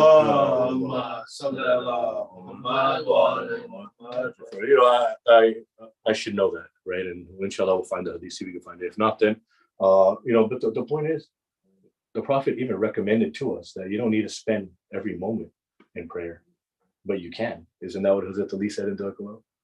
You can, right? If your intention is good, then every breath you take is ibadah. When you're sleeping, when in Ramadan you sleep, what is it? Ibadah, right? If you're fasting and you sleep, it's ibadah, right?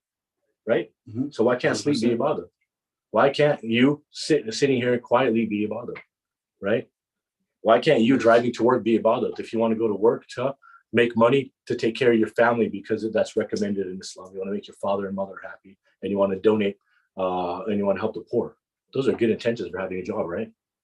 100%. So driving to work is ibadah. But if you want to go to work because Wasi was balling, he's an engineer, right? And Hadi wants to show that, I'm balling too, right? And so you're driving to work, that may or may not be swab, bro. Sorry. You understand what I'm saying? You get what I'm saying? Like, it doesn't matter what you do for a living, right? You don't have to be a poet, an author, a teacher, something, you could be whatever you be. But if you're doing it with a good intention, getting ready for work, getting up, that's also up for you, right? And that's what being a Muslim first and foremost is, Holly, right? That's what it is everything you do. You do for the love of Allah. It's doable, right? I think it's doable. 100%. You know what I'm saying? And when you do that, you're a believer, and meeting your Lord, no problem. Hazrat Ali used to want to die every day, right? He hated this world. And ironically, he lived to be the oldest Imam, except for Imam Zamana, right? I think he was like 61, right? You know what I'm saying? Imam Hussein also lived 56. That's longer than most Imams live. You know what I mean? But this was the Hazrat Ali did this world made him uncomfortable. He saw nothing but filth and dirtiness, right? Couldn't wait to leave, right? He didn't have any sins, right? He knew what was out there, right? And that's also letting us know there's nothing good here for you, Cash. You like basketball? Wait till you see what they have in Jannah for you. You know what I'm saying? Think about that, man. Think about that. How amazing is it when you're playing basketball? Best thing, right? So one of the only things I say that when I was a kid, it made me just as happy as it does now. What do you think Allah had in Jannah? You think basketball is the best thing, right? Think about that. I bet every single thing in Jannah is way better than basketball could ever be. You know what I'm saying? Like that's how great Jannah Allah has made Jannah for us, right? And He's made it so. However great you imagine, it's better than that. However great you imagine, it's better than that. Whatever you think is the best, it's going to be better than that because your mind can't fathom how awesome it is. Basketball, yeah. There it is, dude. They have basketball in Jannah. How do you say it here? You know what I'm saying? Right? That's the goal. And Allah made it very clear, right? Tawheed, Allah, Nubuwwat, Imamat, Khiyamat, right? That's your goal, Khiyamat. Inshallah, and Khiyamat, we can all be hanging out like we are now. Surah Waqia talks about sitting on couches, comfortable couches with your friends, laughing and getting served drinks of your choice, right? That's what Surah Waqia talks about, right? This is how the Day of Judgment could be better sofas than these old sofas. Better drinks than we have here, right? Probably not better friends than we have here. Probably not a better community than we have here. You know what I'm saying? Let's look out for each other, man. Pray for each other's forgiveness. On Thursday, how do you call me and say, Kumaba, you told me we're going to do Dua Kumal on Thursdays. It's happening, right? You do it. You know what I'm saying? You just say, hey, Kumaba, why we only do Karbala poetry night during the 10 days? I want to write some bars. Sure. Right? Cash, you get on me. You always, I'm going to say right now, this man calls me to do al-Asr stuff more than anybody. Every day, you do anything for al-Asr today? Yeah, I'll call you later. Calls you later. So what are we doing today? Hey, okay, you know what? We'll work on it tomorrow, right? Again, I'll call you. Okay, it's tomorrow, bro. What are we doing for al-Asr today? You know what I'm saying? I appreciate that, bro. Yes, sir. Don't ever stop doing that. You know what I'm saying? Al-Asr is our Imam. When we do that, we should always do things for al-Asr. We should always do things for our Imam. That's it. You know what I mean? Everything we do, we should do for our Imam. You know what I'm saying? When we play basketball, we should do it to create a brotherhood, right? Sports is interesting because if you rule at basketball, the respect is there, right? Imagine Mehed rule the basketball, how much people respect him. You know what I'm saying? Right? You know what I'm talking about, right? If you play basketball with people who value basketball and you're good at it, they'll listen to what you say, right? And at that point, you have the opportunity to influence somebody, right? And they're going to ask you something that's not basketball related. And if your answer is, what are you doing after? I'm going to go think about my Imam, right? They won't laugh at you because you're good at basketball. But if Irtaza says that, they're like, yeah, ask your mom to make you better at basketball. You know what I'm saying? But if you just go, you know what I'm saying? You just go, you drop 30, right? In games that we played to 15, but somehow you have 30, which he's done before. So, it's amazing stuff I've watched him play, right? And he's leaving it. Hadi, what are you doing today? Like, I just want to chill and go talk to the Imam. Somebody might be like, how do you do that? How do you do that? And go, yo, let's go, right? You just go and just sit there and just start thinking the Imam, right? They'll listen to you, right? You see, this is what brotherhood is, right? And when you start doing that, you watch how much better you get at basketball. I'm serious. If that's your intention, right? I want to get good at basketball, so all these people ask me what I'm doing. I don't know, take them to go think about the Imam. You'll play the game of your life, dude. Go to the league. Your league, man. You know what I'm saying? NBA. Huh? Go to the NBA. Maybe, dude. You know what I'm saying? If that's what's good for you, right? If that's not what happens, right? If that's not what happens, that's not what's good for you, right? Don't chase things that make you not think about Allah, right? You know what I'm saying? And it's not that NBA wouldn't do that. Hakeem Olajuwon, won a championship while fasting. Kyrie didn't. He couldn't do it. It's hard to do, right? But I'm never gonna forget watching Hakeem Olajuwon play and fasting. Never gonna forget that. I was old enough to remember seeing that, and I used to look at that, and you know what? When I'm fasting sometimes, and I remember that. I remember Hakeem the Dream, balling out Shaq, balling out Patrick Ewing. It was one of the greatest centers ever, and Hakeem. ate him, but he waited till after the rosa broke to eat. So, you know what I'm saying? So he ate him for Sari. You know what I'm saying? But it's the truth, and that's what we should understand as Muslims, dude. Right? You play basketball, be the best at basketball because you're Muslim. You're the best at everything, right? You know what I'm saying? Whatever you do, be the best engineer, right? People are going to expect Muslims to be the best engineer. You know what I'm saying? Whatever you do, you be the best at it. Why? Because I want people to understand being Muslim is the best. And that's why, in all honesty, that's why I love doing this program, right? I want to show people how awesome it is to be Muslim. I want to show people how amazing it is to accept Islam in your life, right? How amazing it is to accept Bibi Fatima in your life, right? There's not been one time I've called Bibi Fatima Shahid Khan. I'll tell you that right now. There's not one dua that I've made that I haven't been, it hasn't been kabul, right? And sometimes things happen and I realize why the dua wasn't kabul and I realize that was why the dua wasn't kabul. You see what I'm saying? Because I might ask for $1 million and you might ask for your sins to be forgiven, but you might take that $1 million and go to Vegas, right? And so how are you going to, waste $1 million in Vegas and then have your sins forgiven? So Allah sees what you want more. You see what I'm saying? And this is the delicacy and the subtlety that Allah works with, right? And that's why Imam was saying, no matter what was happening to him, you'll see, right? You'll see him say that, thank you, Allah. Thank you, Allah. Everything that happened, thank you, Allah. Thank you, Allah, right? He's being attacked for 3 hours, right? Stones thrown at him, right? Arrows and spears sticking out of him. He's thanking Allah, right? It's not because he's Imam. It's because he's Imam. Right? He wants to see us. You see what I'm saying? He's not doing it, right? He's not. It's not because he's Imam that he's thankful, right? It's because he understands Allah and he's letting us know. He says it's not just, that's how thankful we should be, right? If that was something that only an Imam does, he might have not said it out loud because that's not going to help us, right? It's not going to help us for him to tell us what his responsibility is, but it'll help us if he tells us to thank Allah no matter what. Thank Allah no matter what. Thank Allah no matter what. Don't forget. Try every day. Hadith kissa, right? Wala hawla wala quwwata illa billah wa hil abiyil ladin. Wala hawla wala quwwata illa billah wa hil. Say Bismillah first and then recite that 10 times in the morning before you get out of bed.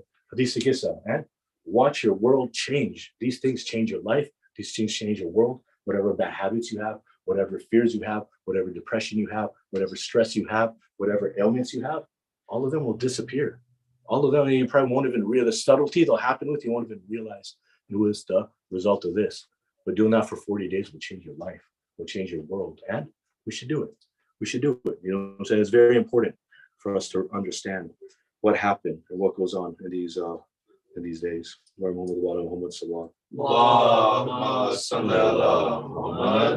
anyone else have anything else to say about the quote or Summed it up perfect. okay, great. So 12th of Muharram, Imam was saying his head had been cut off. The boss's arms had been cut off, right? Bibi Zainab's scarf had been taken. The camps had been looted. I read that Bibi Kubra, Fatima Kubra had gashes on her wrists because she had wedding bangles that were on her wrist that broke. Bibi Sakina's ears are bleeding. Imam Zainul Abidin, shackled. He didn't stand. He was being shackled from head to toe. Right? Shackled from head to toe on our mom, our sick mom. Right?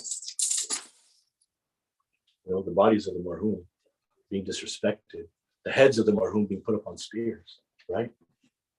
Not knowing what's going on. You hear rumblings, oh, we're going to Damascus. Right? I don't know how we're going to go.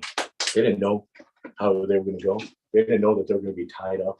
They didn't know that they were going to be dragged through the wilderness, right? They didn't know any of this, but they hear. And they're,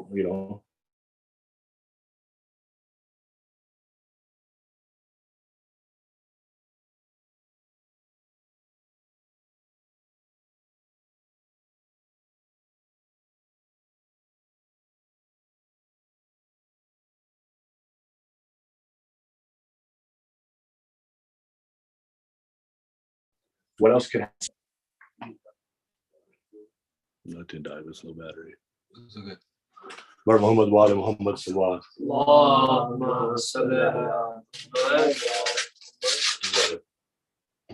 It froze? It's getting glitchy. We got it. Thank you. For Muhammad wa ala Muhammad sallallahu Allahumma salli set the mood again. But you know what? It's not hard to do. It's not hard to do because so much happened in Karbala that you hear a little bit of it and tears come to your eyes, right? The kids were still thirsty, right? Why were they thirsty? Because their bodies had forgotten how to swallow. They were still hungry, but they forgot what hunger was, right? The women were standing there with no hijab on their head. Imagine standing in the sun when your head has never been exposed to the sun. Feeling the sun on your hair for the first time, that's what Bibi Zainab, Bibi Kulthum were going through. It is said that on the night that the house of Bibi Fatima was being burned. On the day that was being burned, Bibi Fatima sat there with Bibi Zainab, who was barely 3, and Bibi Kulthum, who was 1.5 years old, and she was taking the end of her hijab and putting it on both of her daughter's heads. So the women who had done hijab since they were infants, since they were girls, are now having their hair and their head being exposed to the sun. Can you imagine how uncomfortable that must have been to them? Can you imagine what was going on when they looked around and they saw, it said that, one of the women recognized her marhum, not because she recognized the body, but because there was a deformity on the finger and she saw the finger laying on the floor of Karbala. Imagine what these women were going through, what the children are going through. A lot of the children didn't know what had just happened. What just happened, right? And now you wake up the next day and you hope it's a dream, right? And you wake up with the sun blaring on your face because the tents are gone, right? And you hear horses and the same sounds you'd heard before, wondering if the battle's going to start again, right? Imagine the kids then looking around and realizing who are they going to fight with now? Is it us that's next, right? Oh, the torture. No one knows. The women slouched down and the children, they were on their tippy toes. One rope tied up prisoners of different sizes. The heads of their loved ones posted up on spears, paraded like prizes. The torture of our fourth Imam, the true example of Islam, they put shackles on him.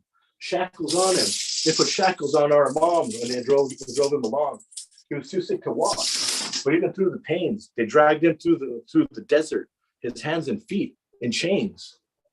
Right? His hands and feet in chains. Chains are made out of metal. Went to the Qabristan the other day and we tried to pick up a bench that had been sitting in the sun. Could we hold it? We couldn't even touch it. Imagine how hot the chains and the shackles must have gotten on our Imam's neck, right? Imagine, right? When some of the kids were short, right? And some of the women were tall, and there was one rope tying all of their necks. So the kids were on their tippy toes, and the women were slouched down so nobody would get choked, right? This is what was going on. This is what was going on, and these women had to hear the horses trample the body of Imam Hussein. That's what they were waiting there for, right? That's what they're waiting there for. And then they were taken to Kufa. But before they were taken to Kufa, they were asked to wait for a day. They said, have them wait for a day. I want you guys to listen to the Messiah because today's going to be the day to cry, my brothers. You know what I'm saying? Today is the day when the weight of what happened in Karbala and what happened after is going to weigh down on you, right? When you realize that they were taken into Kufa, when they entered Kufa, what must Bibi Kulthum and Bibi Zainab have thought? Because they grew up in Kufa. Did you know that? They grew up in Kufa. Hazrat Ali alayhi salam moved to Kufa after Bibi Fatima Zahra was martyred. Hazrat Ali moved to Kufa and he took his daughters, Kulthum and Zainab, and they would teach the women of Kufa. The very streets that they were being paraded through, they would teach in these streets and they would help the poor in these streets. They would help the women in these streets. And now they're walking in, right? After having to wait a day so they could decorate the streets of Kufa. They were decorated like there was a wedding going on. There were women singing, right? There was so much going on, right? One rope on tall women and little kids, everyone trying to make sure that nobody was being choked. These shackles that you're touching were on our Imam Zain al-Abidin, right? And you know what Umar bin Saud said when he saw him? He's like, that doesn't look right. Usually when you shackle somebody to parade them through streets, they're a massive warrior. But this is a man who had been sick. His feet were skinny, right? He could barely walk, and he's walking in front of the camels with his neck in shackles. The heat making his shackles feel like pieces of iron weighing him down.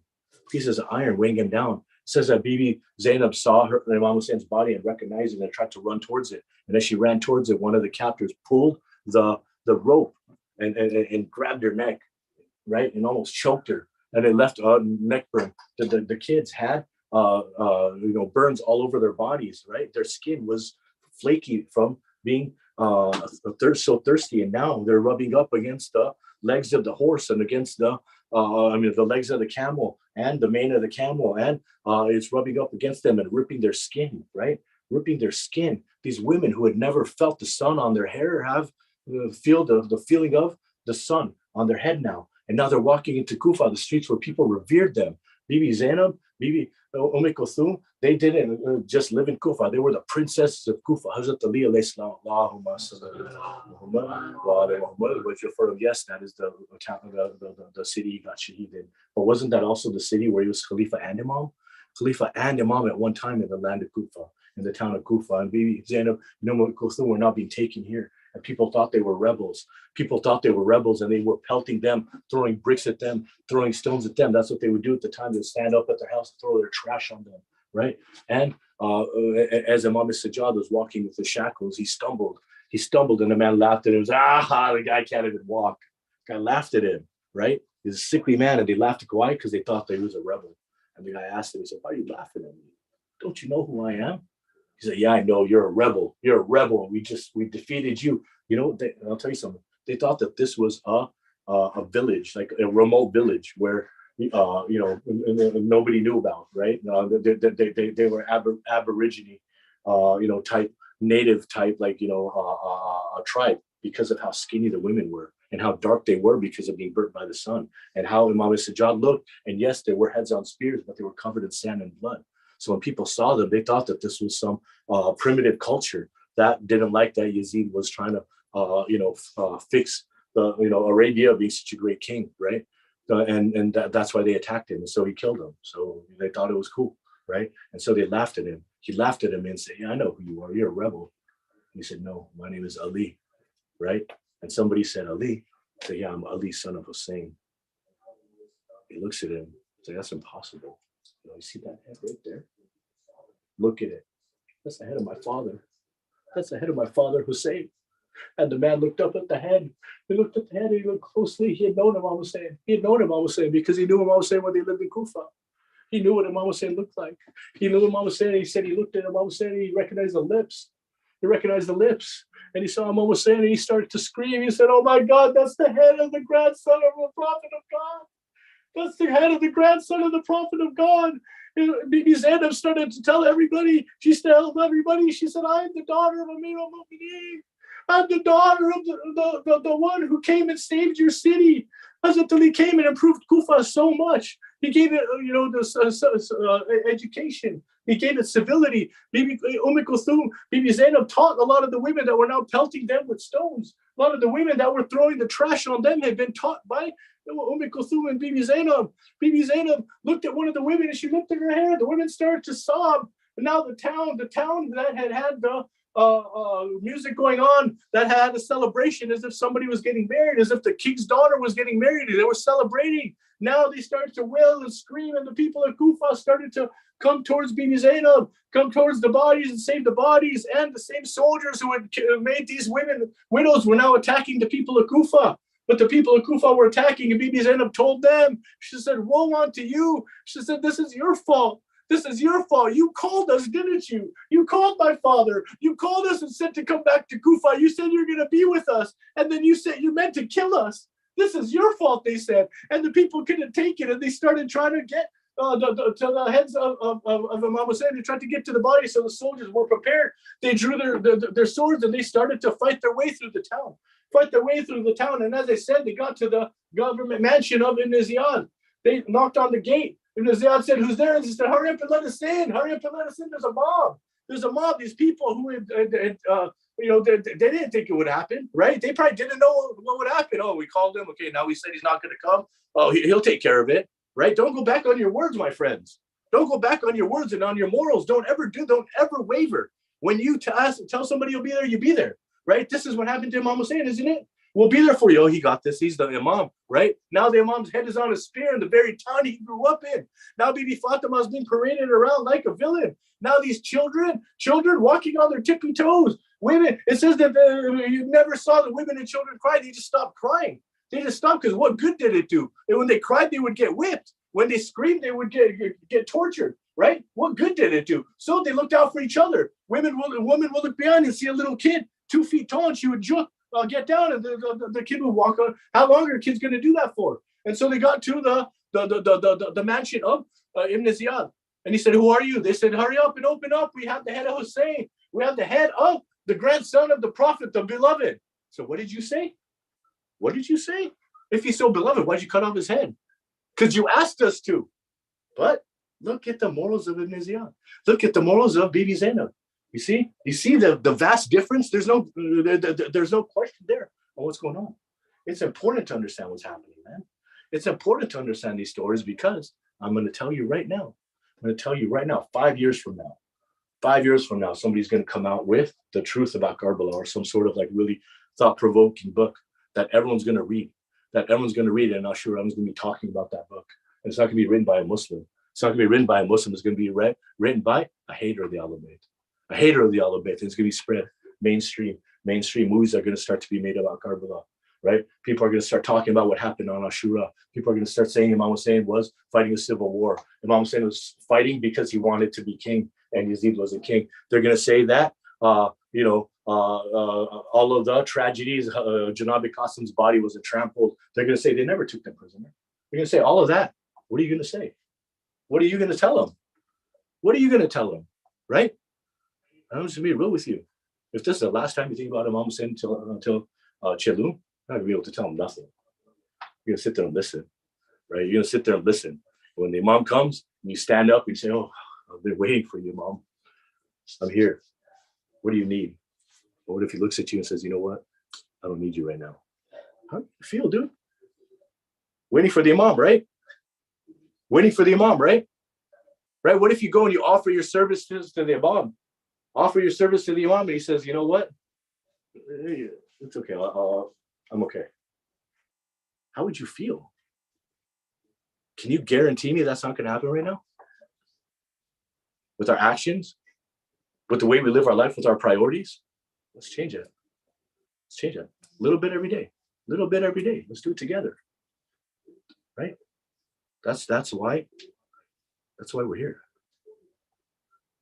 Plain and simple. That's what Imamat is about.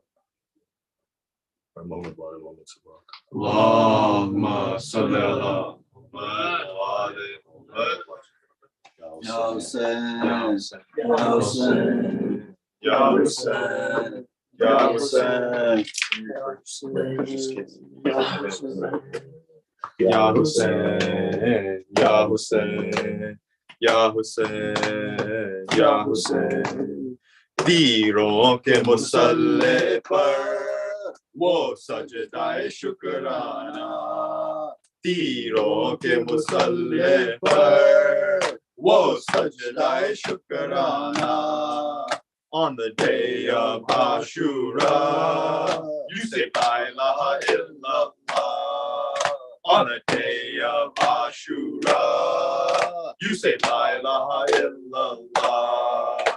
Oh, the sands, it burned so hot, no one would have ever thought. Oh, the sands, they burned so hot, no one would have ever thought that anyone could bear the thirst. But the cries of the kids were worse. That anyone could bear the thirst. But the cries of the kids were worse. तीरों के मुसल्ले पर वो सजदाए शुक्राना.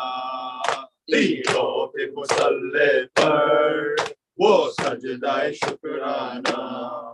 The house of the Lady of Light became orphans by the night. The house of the Lady of Light became orphans by the night. Except baby of the Asr, the prince of all martyrs. Except baby of the Asr, the prince of all martyrs. तीरों के मुसल्ले पर वो सजदाए शुक्राना. तीरों के मुसल्ले पर वो सजदाए शुक्राना. Us here in Ali Akbar's side, he was too young to have a bride. a spear in Ali Akbar's side. He was too young to have a bride. How did Layla survive? How much could a mother cry? How did Layla survive? How much could a mother cry? Divo ke musalle par wo sajda shukrana. Divo ke musalle par wo sajda shukrana. A boss with the flag held high. Islam will never die. A boss with the flag held high. Islam will never die. You vote for the thirsty kids, the bravest to ever live. You vote for the thirsty kids, the bravest to ever live. Dinon ke musalle par wo sajda shukrana. Dinon ke musalle par wo sajda shukrana. The nephew of Imam Hussein, Janab Qasim was his name. The nephew of Imam Hussein, Janab Qasim was his name. The horses trampled on his body, a death sweeter than honey. The horses trampled on his body, the death sweeter than honey. Dinon ke musalle par wo sajda shukrana. Dinon ke musalle par wo sajda shukrana. Karbala was a tragic place. They slapped Sakina in the face. Karbala was a tragic place. They slapped Sakina in the face. How much could a little girl bear? Snatched the hijab from her hair. How much could a little girl bear? Snatched the hijab from her hair. Dinon ke musalle par wo sajda shukrana. Dinon ke musalle par wo sajda shukrana. The boys on a Muhammad were the Sadqa of Zainab. The boys on a Muhammad were the Sadqa of Zainab. Grandfather Jafar Tayyar, how brave your grandsons are. Grandfather Jafar Tayyar, how brave your grandsons are. Dinon ke musalle par wo sajda shukrana. Dinon ke musalle par wo sajda shukrana.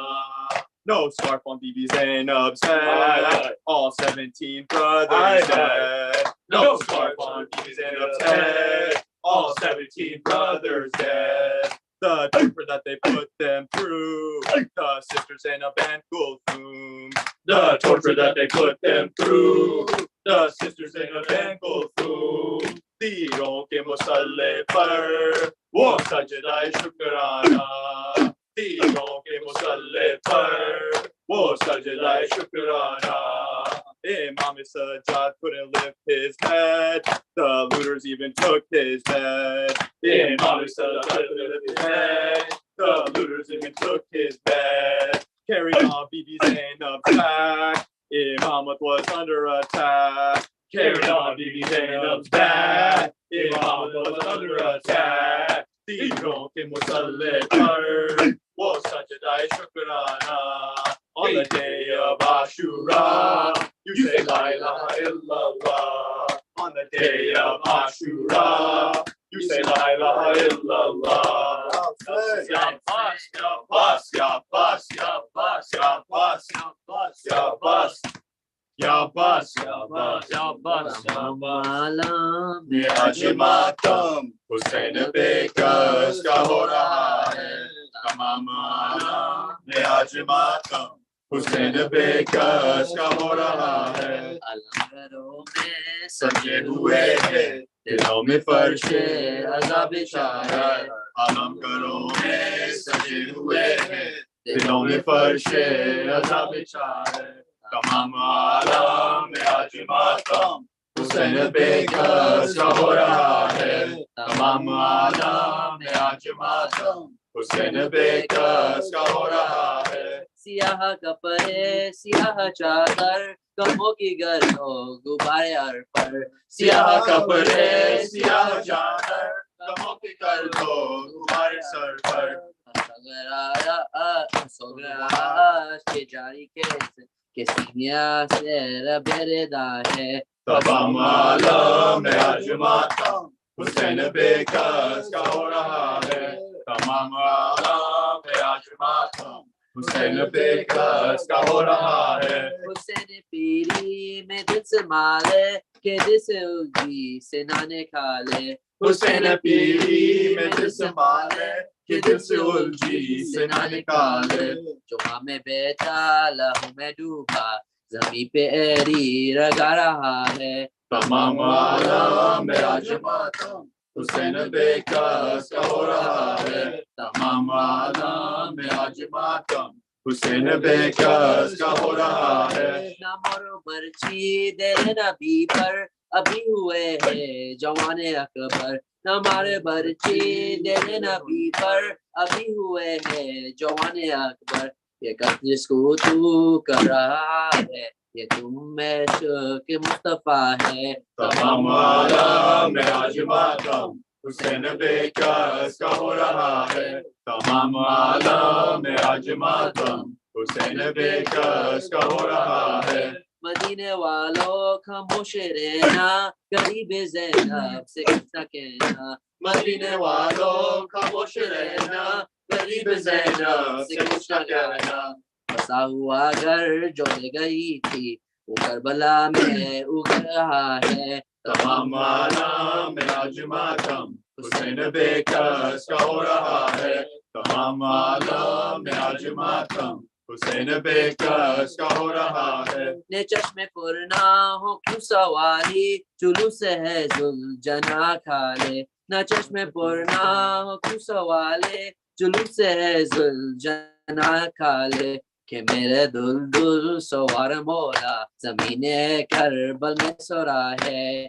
تمام عالم میں آج ماتم حسین بے کس کا ہو رہا ہے تمام عالم میں آج ماتم حسین بے کس کا ہو رہا ہے علام مشق سکینہ دیکھو تو مومنو بس یہ کہ رو لو علام مشق سکینہ دیکھو تو مومنو بس یہ کہ رو لو چچا بتیجی میں کیا نسبت صرف کربلا یہ کیا وفا ہے تمام عالم میں آج ماتم حسین بے کس کا ہو رہا ہے تمام عالم میں آج ماتم حسین بے کس کا ہو رہا ہے ازائے شبیر ہے عبادت جناب زینب کی ہے امانت ازائے شبیر ہے عبادت جناب زینب کی ہے امانت یہ نوحہ تیرا کرم میں مشکر جناب زہرا کی عطا ہے تمام عالم میں آج ماتم حسین بے کس کا ہو رہا ہے تمام عالم میں آج ماتم حسین بے کس کا ہو رہا ہے یا حسین یا حسین یا حسن یا حسین مولا حق امام یا حسین یا حسین یا حسین یا حسین یا حسین یا حسین وہ عابد بیمار تھا وہ عابد بیمار تھا چلنے سے جو لاچار تھا چلنے سے جو لاچار تھا اور شام کا بازار تھا اور شام کا بازار تھا اور مصطفیٰ کی بیٹیاں مولا حق امام یا حسین یا حسین مولا حق امام یا حسین یا حسین یا حسین یا حسین یا حسین یا حسین شبیر کی وہ اولاد لی شبیر کی اولاد لی سینے پہ وہ شاہ پلی سینے پہ وہ شاہ پلی جس کی اماں بن رہی جس کی امام میں جلی وہ پہ تمام ہو کے نشان مولا حق امام یا حسین یا حسین مولا حق امام یا حسین یا حسین یا حسین یا حسین یا حسین یا حسین یا سگلا خنجر چلے क्या सागला अंजर चले चादर चनी खैमे में जले चादर चली खैमे जले आवाज के परचम चले रोकर कहीं ये बेटियां मौला हक इमाम या हसन या हुसैन मौला हक इमाम या हसन या हुसैन या हुसैन या हुसैन या हुसैन या हुसैन रोकर कहीं कासिम की माँ रोकर कहीं कासिम की माँ मारा गया कासिम जवान मारा गया कासिम जवान अल्लाह में दूधू कहाँ अल्लाह में दूधू कहाँ मेहंदी तरी सहरा कहाँ मौला हक इमाम या हसन या हुसैन मौला हक इमाम या हसन या हुसैन या हुसैन या हुसैन या हुसैन वो अस्करे बेशीर था वो अस्करे बेशीर था और हुरमला का तीर था और हुरमला का तीर था या सागला या सागला करकटा लर्जी जमीन और आसमान मौला हक इमाम या हसन या हुसैन मौला हक इमाम या हसन या हुसैन या हुसैन या हुसैन या हुसैन या हुसैन या Hussain. Let me tell you about a hero named Abbas. His arms that fought for freedom until they cut them off. Let me tell you about a hero named Abbas. His arms they fought for freedom until they cut them off. Ya Abbas, Ya Abbas, Ya Abbas, Ya Abbas, Ya Abbas, Ya Abbas, Ya Abbas, Ya Abbas, Ya Abbas, Ya Abbas, Ya Abbas, Ya Abbas, Ya Abbas, Ya Abbas, Ya Abbas, Ya Abbas, Ya Abbas, Ya Abbas, Ya Abbas, Ya Abbas. Let me tell you about a hero named Abbas. His arms they fought for freedom until they cut them off. Son of the lion of God, the lion of the tribe is what he was called. Ya Abbas, Ya Abbas, Ya Abbas, Ya Abbas. no matter what the cost, with you on our side, we are never lost. Baba Hawaj, the gateway to prayers. You stood by Hussein when no one else was there. Let me tell you about a hero named Abbas. His arms they fought for freedom until they cut them off. When he mounted a Cobb, his mighty horse, he was so tall his feet touched the floor. Who would have known what they had in store? When he rode for Sakina, rode for her thirst, he reached the river, but he didn't drink first. Allah touch, and Allah in a mud. To knock down the flag of Islam, they said the dogs to cut off his arms. Ya Abbas, Ya Abbas, Ya Abbas, Ya Abbas. His arms were lost. The water for the children clenched with his teeth. A shot from Hormula's water bag was breached. Let me tell you about a hero named Abbas. His arms they fought for freedom until they cut them off. She was the daughter of Ali and the lady of light. Zainab was his sister, protected by might. The arms of Abbas had protected her veil. With Abbas on her side, she would always prevail. He was trained by the greatest, Hazrat Ali. There was no foe he could not defeat. When the lion married Banin, It was a day of Ashura he had on his mind. A companion for Hussein he would surely find. A Garbo Bala, the land of despair. Neither Ali nor Hassan. None would be there. So Allah gave him a son, the gateway to prayers. Babel Hawaii would always be there. Ya Abbas, Ya Abbas. Ya Abbas, Ya Abbas. The flag of Islam will never be lost. he held it high until they took his hands. Now Zainab and Kulthum paraded through the lands, veils snatched from their heads. Their protector was dead, yet they saved Islam, and that's all that was said. Let me tell you about a hero named Abbas. His arms they fought for freedom until they cut them off. Ya Abbas, Ya Abbas. Ya Abbas, Ya Abbas. Ya Abbas, Ya Abbas. Ya Abbas, Ya Abbas. Ya Abbas, Ya Abbas. Ya Abbas, Ya Abbas. Ya Abbas, Ya Abbas. Ya Abbas, Ya Abbas. Ya Abbas, Ya Abbas. Karbala soldier, Allah hold up. Karbala soldier, Allah hold up. Karbala soldier, Allah hold up. Karbala soldier. Allah hold up. Ya Abbas, Ya Abbas. Ya Abbas, Ya Abbas. Ya Abbas, Ya Abbas. Ya Abbas, Ya Abbas. Ya Abbas, Ya Abbas. Ya Abbas, Ya Abbas. The mighty Abbas, Karbala soldier. Allah hold up. His arms fought for Hussein until they took his shoulders. Ya Abbas, Ya Abbas. Ya Abbas, Ya Abbas. Ya Abbas, Ya Abbas. Ya Abbas, Ya Abbas. The mighty Abbas, the lion of the tribe, hungry for submission, not thirsty to survive. He fought, his thirst was for freedom, the freedom to please. Only for our Lord will we drop to our knees. You think Hussein is going to submit to tyranny? Please. You will walk right into heaven. You gave us the keys when you hid behind trees and attacked from behind. O Karbala soldier, Allah hold up. to kill a lion. Only a pack of dogs can. Ya Abbas, Ya Abbas. Ya Abbas, Ya Abbas. Sakina was thirsty, so he wrote for her a promise for water. Allah had other plans. Yes, he is the boss, but he is only one man. To kill a lion, only a pack of dogs can. Ya boss, ya boss. Ya boss, ya boss. Ya boss, ya boss. Ya boss, ya boss. The mighty Abbas, surrounded, outnumbered, an arrow in his eye. He fell on his face. He could still hear the cries. Al-Atash, Al-Atash. The time was near. His brother and master Hussein, he drawn tears. Karbala soldier, Allah hold her. will cry for his strength over and over. We stand for Hussein no matter what the cost. The son of Ali, our protector. Ya boss, ya boss. Ya boss, ya boss. Ya boss, ya boss. Ya boss, ya boss.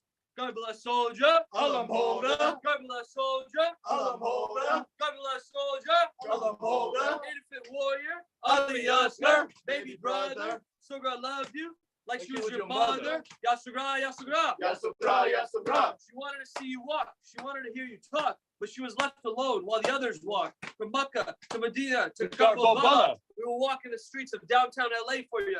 Yasugra, Yasugra. Ya Subra, ya Subra. Karbala soldier, Allah hold her. infant warrior, Ali Asgar. Imam Hussein tried to get water for you. Yasgar, Yasgar. Yasgar, Yasgar. Too weak to cry, thirsty since day 7. A 3-pointed arrow sent you to heaven. The ground rejected a single drop of your blood. The sky would send no rain from above. So Imam Hussein, he put blood in your head. He put your blood in his face. He had no choice. This was the only place. Oh, Karbala soldier, Allah hold her. infant warrior, baby Ali Asgar. The tears in our eyes are cries for you.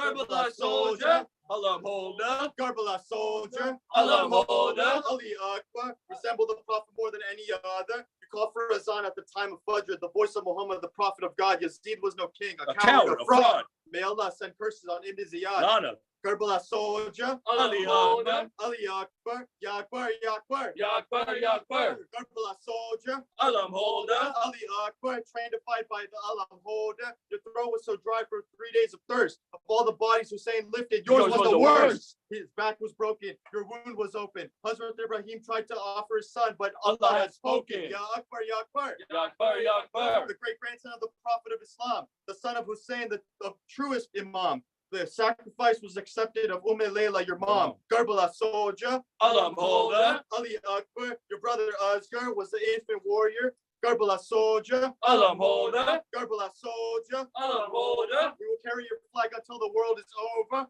Karbala soldier. Alam holder. The hearts of the tyrants grew much colder. They felt no pain as they murdered the family of Hussein. They felt no sorrow as they struck Ali Asgar with a 3-headed arrow. Yasgar, Yasgar. Yasgar, Yasgar. They laughed and danced full of pride. They ate and drank while Sakina cried. Yasakina, Yasakina, Yasakina. Yasakina, Yasakina. We curse those who caused her thirst. We curse those who made her weep. We curse those who hurt the prophet deep. Our promise to Bibi Fatima we will keep. Ya Zahra, Ya Zahra. Ya Zahra, Ya Zahra. We are the nation of Hussein. His sacrifice never in vain. We pray to one day be standing on the side of humanity. We pray to be Karbala soldiers. We pray to be Allah holders. Over and over. We promise to never let your flag touch the ground. We promise raise it high in every town. Karachi, Iran, New York, Tehran, Chicago, Orlando, San Fernando. We will carry your flag every day. Even in the streets of downtown LA. Karbala soldier. Allah holder. Karbala soldier. Allah holder. Infant warrior. Karbala soldier. Ali Akbar. Karbala soldier. Allah holder. We hold you in our hearts and wave your flag high every day. We march for you in the streets of downtown LA. Karbala soldier. Allah holder. We will carry your flag until the world is over. Salawat.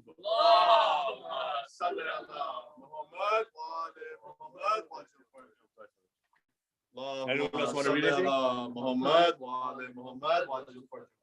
Bismillahir Rahmanir Rahim. Ilahi admat bala wa barihal khafa wa inkashaf al gita wa dhaqat al arda wa muniat as sama wa anta al musta'an wa ilayka al mushtaka wa ilayka al muawwal fi shiddati wa raha.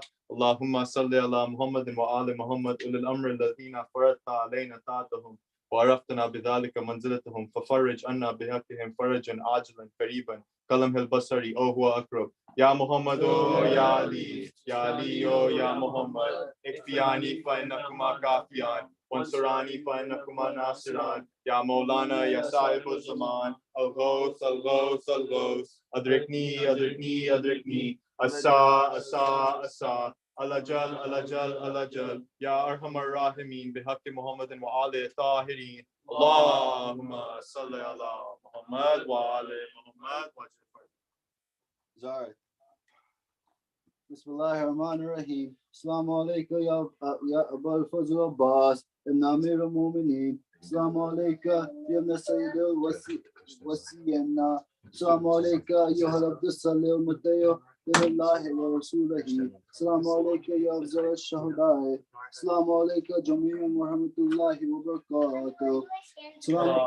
صل على محمد وعلى محمد.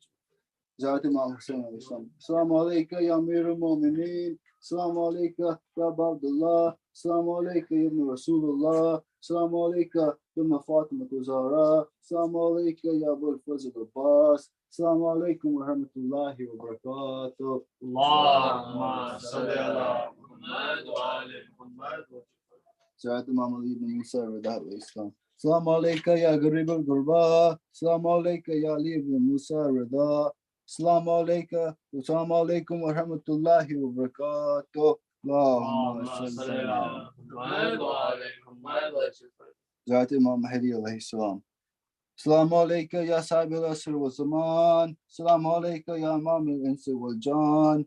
السلام عليك يا شريك القرآن. الأمان الأمان الأمان.